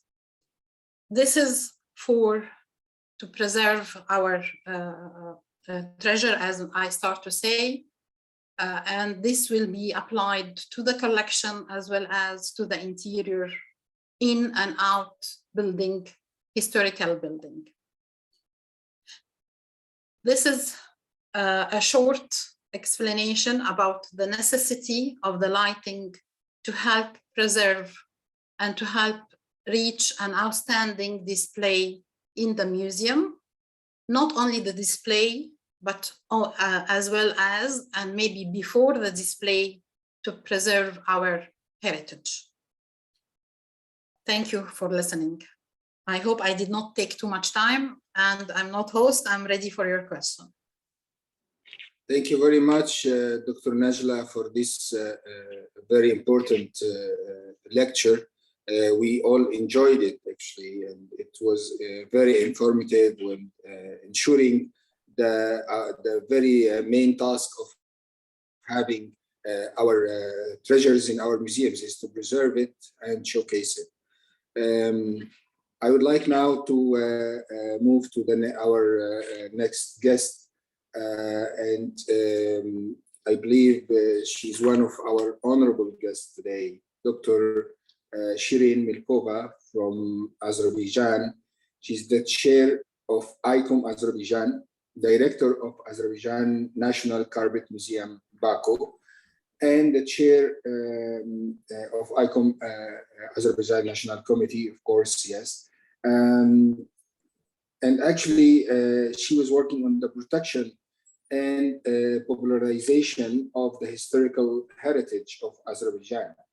And she's an art expert, curator of many major art exhibitions and festivals. Dr. Milkova is, she is the author of more than 20 books and many scientific publications. In 2018, Dr. Milkova was awarded the title Honored Worker of Culture of the Republic of Azerbaijan. And she will share with us her presentation talking about the destruction of culture and historical sites and museums in times of war and military conflicts, on the example of Karabakh. So please join my warm welcome to our honorable guest, Dr. Shirin Milkova. The mic with you, please. Thank you for attending with us. Thank you very much for giving me this chance to have a speech on this very interesting meeting of museum professionals. I would like to thank also Mr. Javad for his great effort to bring all of us together. And if you don't mind, please give me a chance to share my presentation with you.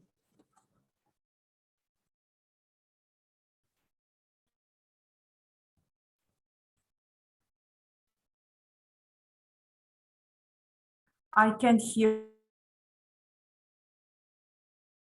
Can you screen now?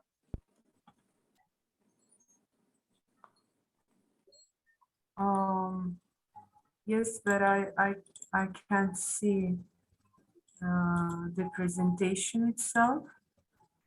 So Najar, please, would you please give the host to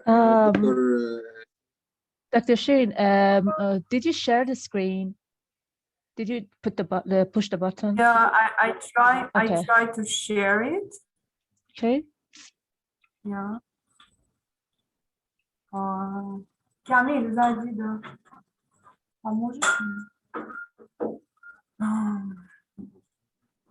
Bak yine de burada PowerPoint.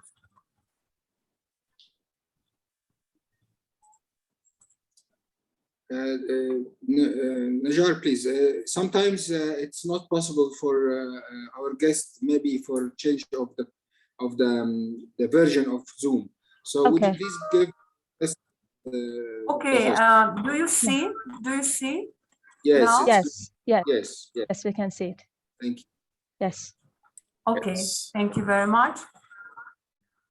So the desecration and deliberate destruction of world historical and cultural monuments از خود are اپلیکیشن open از لینک استفاده میکنی برو تو اپلیکیشن ساین کن بعد اون آیدی رو پسورد violation of UNESCO Hague Council of Europe Conventions. Would you please mute your mic, Najar, please? Yes, the worst atrocity against the humanity. On one hand, there are international conventions to prevent such destructions. However, on the other hand, they have no real power to stop and combat the illicit trafficking and the demolition of cultural property. We can observe this on the example of Karabakh. During the 30 years long occupation of our lands, the legacy of tangible and intangible heritage of Azerbaijan was deliberately and coherently destroyed.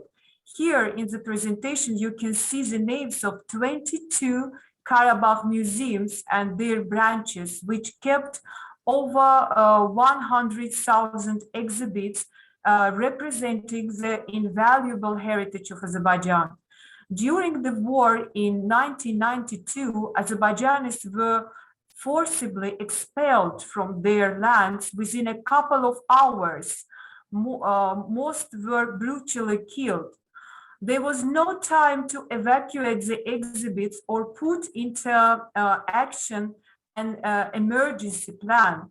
We do not know about the fate of these museums' collections. We collected all the information beat by beat. Photo and video materials were obtained after the liberation of our territories in 2020. We did the witnesses after returning to the liberated. What did we witness after returning to the liberated territories? The cultural heritage of Azerbaijan is completely devastated by the demolishing of the Azık and Tağlar caves, the Gara Köpek and Üzerlik Tepe mounds, the first human settlements, cemeteries, tombstones, mosques were during the occupation, the pigs were bred, temples and other national monuments, as well as by conducted non-professional archaeological excavations, destroying and robbing burial mounds, museum and library collections were looted. Along with this, we also witnessed the facts where monuments belonging to Caucasian Albania were subjected to serious changes to falsify our history by destroying Albanian crosses and inscriptions. What we have is our national cultural monuments, historical buildings, all infrastructure, residential and public buildings, even cemeteries, everything are severely demolished. Can you imagine the scale of destruction? Only ghost towns remained. Our state will need more than a decade to rebuild all these cities. This is the Ardam Bread Museum, one of the only 2 such museums in the world, opened in 1983. During the occupation, the museum was hit by rockets twice. As a result, up to 1,500 valuable exhibits were destroyed. Only parts of walls of the museum survived. The Shusha branch of the Azerbaijan National Carpet Museum is located in Shusha in an 18th century maison owned by Mehmandarov's family. This is the only museum that had even a little, however, a chance for its emergency plan and evacuated 183 of its 246 objects of the Azerbaijan National Carpet Museum's main funds in Baku. The remaining 63 objects could not be saved. Nowadays, in Shusha branch's collection is back to its homeland, Shusha, and on display at the gallery halls in the town. The palace of Khurshud Banu Natavan. During the Soviet period, the building was in use, constantly applied for various purposes and events. And this is what happened to it during the occupation. Ardam State Drama Theatre, Kalbajar Museum, which established in 1982. Here you can see before and what is remaining of this museum. The Lachin Museum of History, the same you can see before and this situation now and regarding the objects. So here is also the same picture you can see. The Museum of Ashik, Sari Ashik. That is a museum of our composer, Uzair Hajibeli. The building before his house museum, and the situation is now.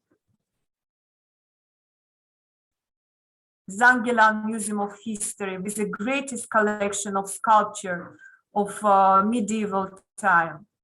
The Museum of Stone Sculpture in Zangilan. Gubadli Museum of History. So that is nothing left, as you can see. And the state is making a great effort to restore these lands and revive our heritage in there. Today, we are working within our established recovery strategy that has already made huge changes to restore destroyed cultural monuments, breathe life into our liberated territories once turned into ruins. In the shortest possible time, we achieved the impossible. We have constructed brand new roads, built an airport in Fizuli, reestablished Shusha city, reopened galleries and house museums, as well as organized the music and poetry festivals, opened exhibitions on liberated lands. Here you can see the mausoleum of Mullah Panah Vagif, the great Azerbaijani poet, statesman, vizier of the Karabakh Khanate, built in 1982, has been reconstructed now. That is a monument of to Uzair Hajibeli, a great Azerbaijani composer, that has been constructed again. The reconstructed Yukari Gövher Aga Mosque has already been transferred to the disposal of believers. And this is a Bulbul House Museum, which also has been restored so carefully and precisely that looking at it, it is difficult to imagine that it was completely destroyed until recently. However, here I will show you the video. Sorry. So you can see how it was. However, in this little oasis, one can feel the echo of war. In the courtyard, there are two busts of the singer. One is a new one, which recreated the former appearance of the old monument that once stood there. This is a video after liberation. You can see how this museum was, and that is the two monuments. And the other is the same, the old one, which is now almost unrecognizable. There is a gaping hole on his face, disfigured by the explosions.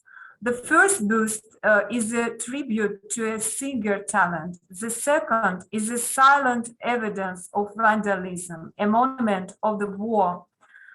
As I conclude, I would like to ask, what is the museum definition for you? What is our main purpose as a museum community? I urge you to think about it once more.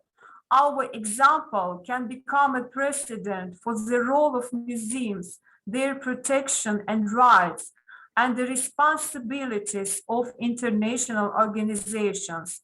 The most important, there should not be any ethnic, religious, cultural division to protect the heritage. We should protect the cultural heritage of people despite its ethnicity and culture. Thank you very much for your attention.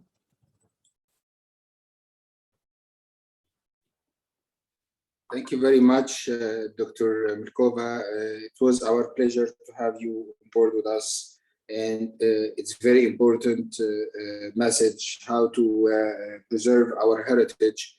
It's a human heritage in all over the world. It's a mission for everyone to protect our human heritage in the time of any conflicts and in any war zone. Thank you for attending with us and for giving us this opportunity to share. And now we would like to go for our next and last guest, Miss Sarah Kariman. She has graduated with MA of Arts Research. She is a research expert in Sadabad Culture and Historical Complex since 2013, as well as a university lecturer.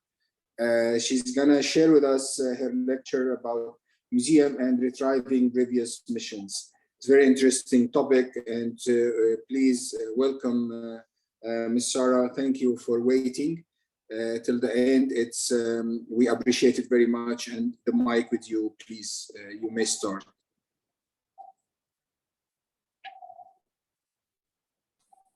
Ms. Sarah. Hello, do you have my voice? Yes, we can hear you and we can see you now. Okay, I want to say my respectful thanks to you and all the colleagues who organized this conference, and I want to say that that's very useful for us, and thank you very much to give me this opportunity to share with you my topic. Thank you very much. Can I? Yes.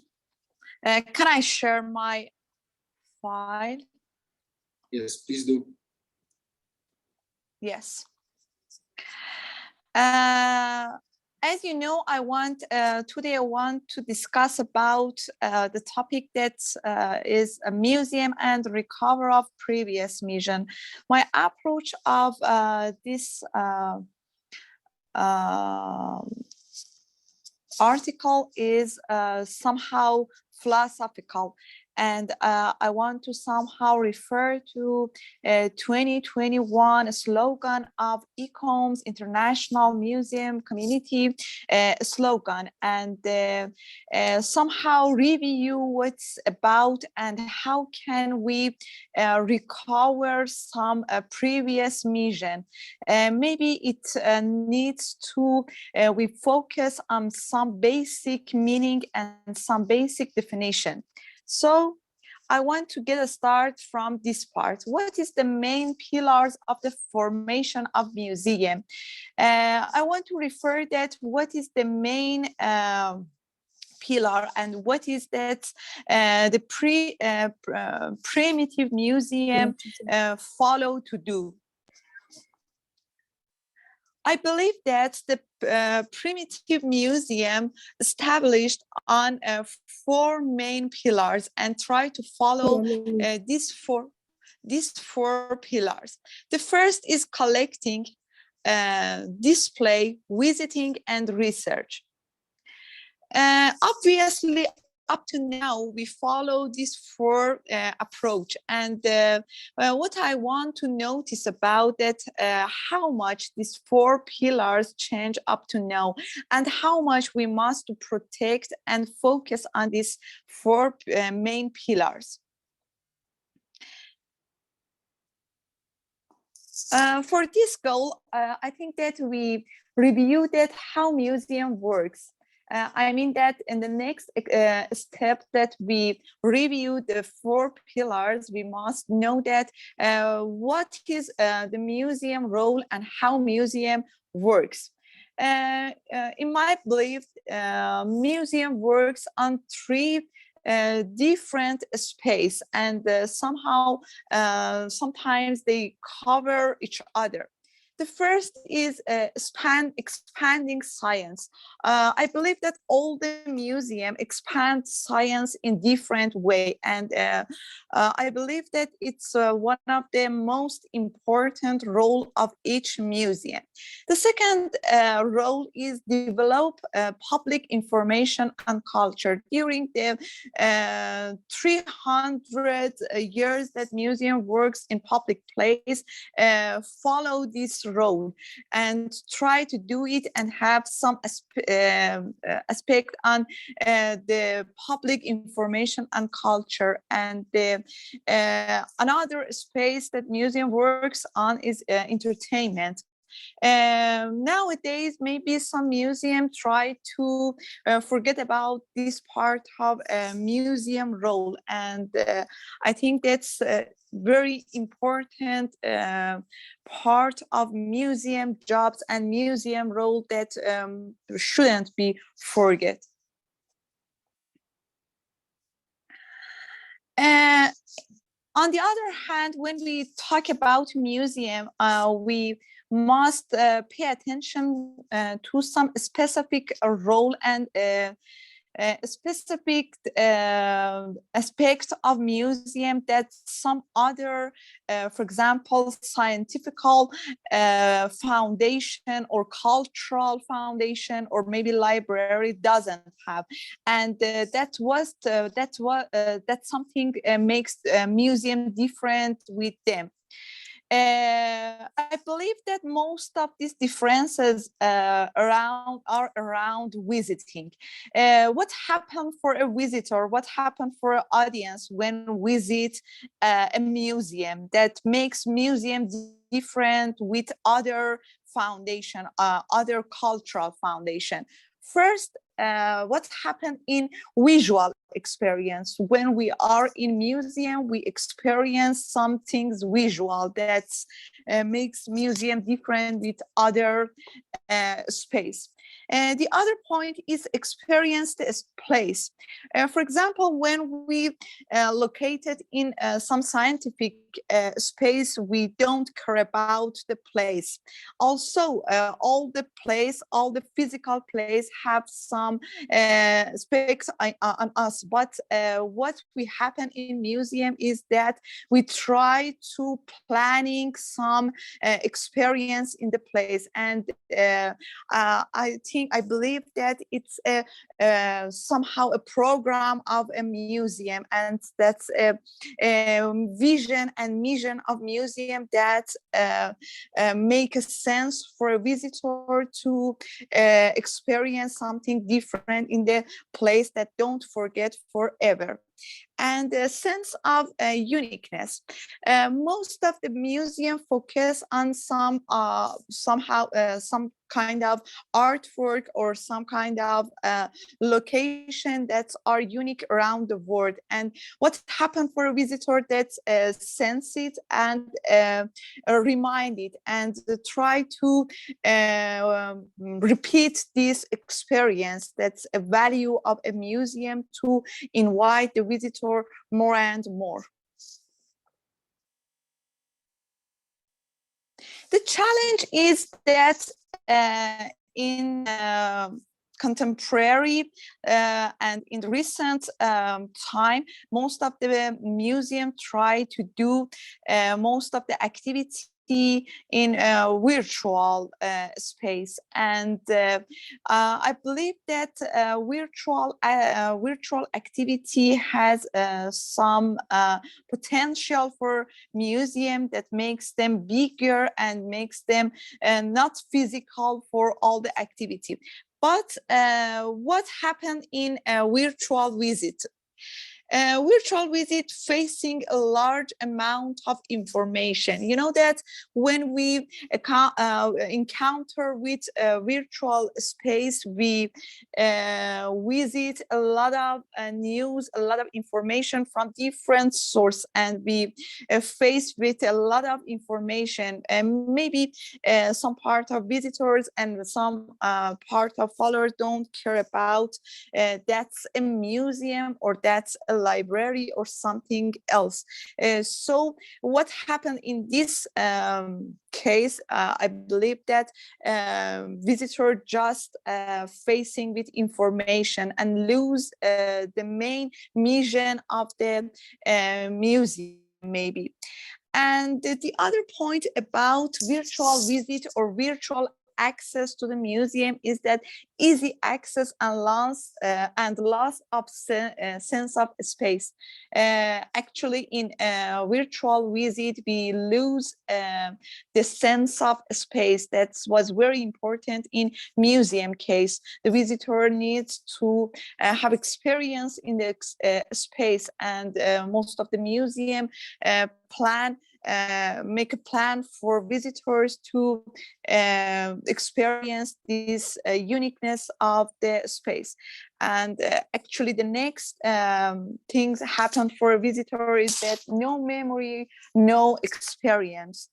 Most of the time, the visitor in virtual space try to access the information, maybe in a case that needs this information, for example, a researcher or a student, or just do this as a fun.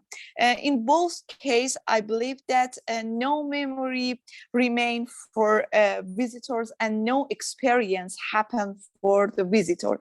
And I believe that is the main difference of what happened in physical visit and what happened in virtual visit.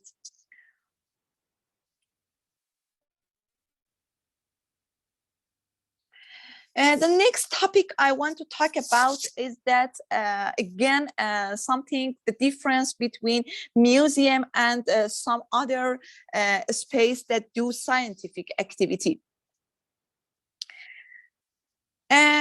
Museum, in addition to do some scientific activity, has some other role.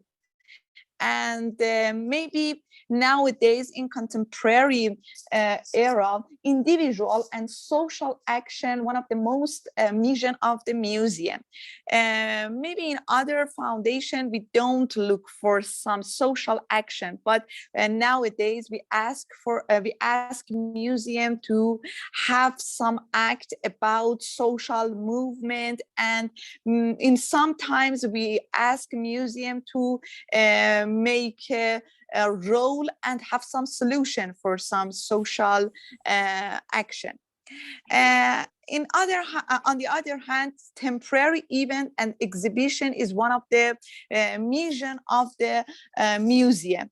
And also display and protection of tangible and intangible heritage, and rely on the visitor. The museum must do act and must somehow play a role that all the visitors rely on it. And all of this is what makes a museum. And what makes museum different with other cultural foundation is that what sets the museum apart from the library and other scientific foundation is not just about transmission of scientific data. I mean that museum make a role in the area that somehow cover cultural activity, somehow artistic activity and social activity, and must solve all other movement and action, social action and individual action. And I want to make a relation with all the definition, all the meaning with the 2021 ICOM's slogan that was the future of museum, recover and reimagine.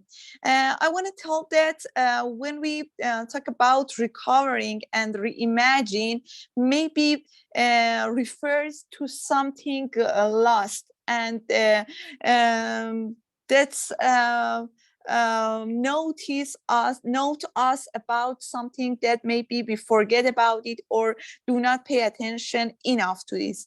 And maybe recovering and reimagine refer us to what the museum, what was the museum main mission, and what we must follow more and pay attention more about this. And according to the recent and last definition of museum, as you know, the museum refers to a place, the place that do something about education and heritage and humanity. And the most important part of all this area is must be an environment that do this. And make a place for enjoyment and educational purpose or study, and all the mission place around the environment. And maybe it was to note about the importance of environment and physical place of museum that nowadays maybe we forget about it. And in conclusion, I want to talk about that although we try to make the museum bigger than a place that just prepare an exhibition or some data for visitors, and we try to get the board of museum expanding from the physical place of museum. But I think that we must forget about the main mission of museum, that the primitive museum establish on them. I mean that what makes museum in the first time and during the days just follow them. I mean, what we try to do in our virtual activity must pay attention to the main purpose of the museum that followed before. And I want to say that what makes museum different from other foundation must think about it, and some scientific or cultural, also social activity and vision shouldn't have some influence of the basic mission of museum, and maybe some virtual things, some virtual activity makes some treat for the main purpose of the museum, and we must try to keep the main foundation of main pillars of museum foundation, and try to make the sense, try to make some experience for visitor. Then don't forget the museum, and just not just rely on museum for accessing the data or scientific transmission. That was what I want to talk about it and discuss about it, and totally it was a discussion about the 2021 slogan of museum, and as I mentioned before, maybe we must to about mission and some meaning deeply, and when we want to use some technology for museum and for accessing the followers and the visitors to data, shouldn't forget about the main things that makes museum. That was I finished my speech, and thank you all the participants. I hope that was useful and don't makes you tired. Thank you, Ms. Sarah. It was interesting lecture, and highlighting also that we need to go back again to study the definition of museum, that it was on hold. And actually, it's another invitation for the international community to restudy the definition of museums. I believe this is the last lecture, and it's time for questions. If anyone would like to ask any questions for any of our participants, the time is open now. We have like 20 minutes left to this. Is that correct, Dr. Sharkey? We have some time. Yes. 15 minutes. 15 minutes. Okay. So so far I didn't receive any questions. Someone would like to have the contact of Dr. Najla. I believe she can communicate directly with Nihad Hindawi. I believe you are together in the group of ICOM. I think ICOM UAE. You will find Dr. Najla also. So if anyone has any questions for any of our lecturer or our guests, please, it's time.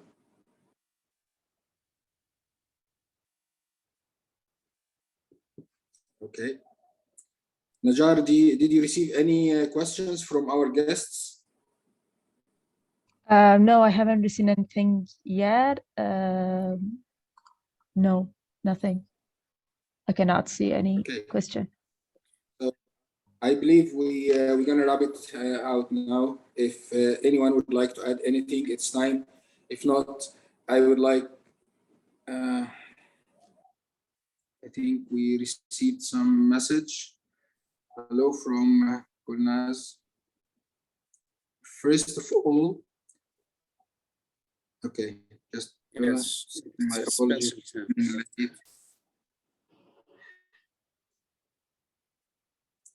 Because of trip, I am in the city also. I would like to thank customer rather colleagues. Okay.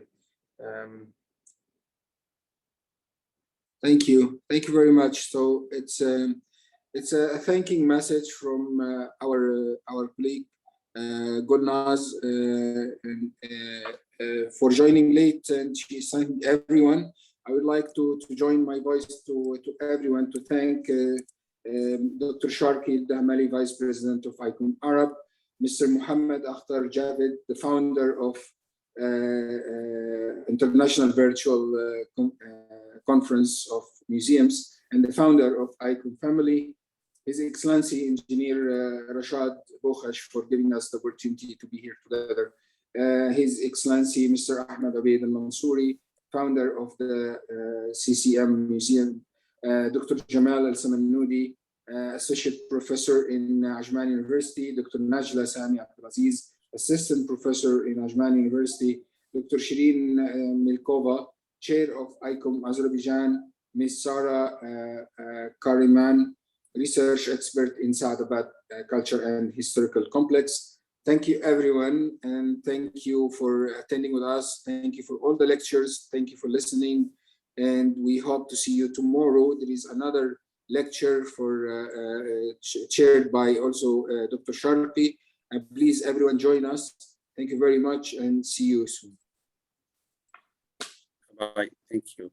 Okay. Bye-bye.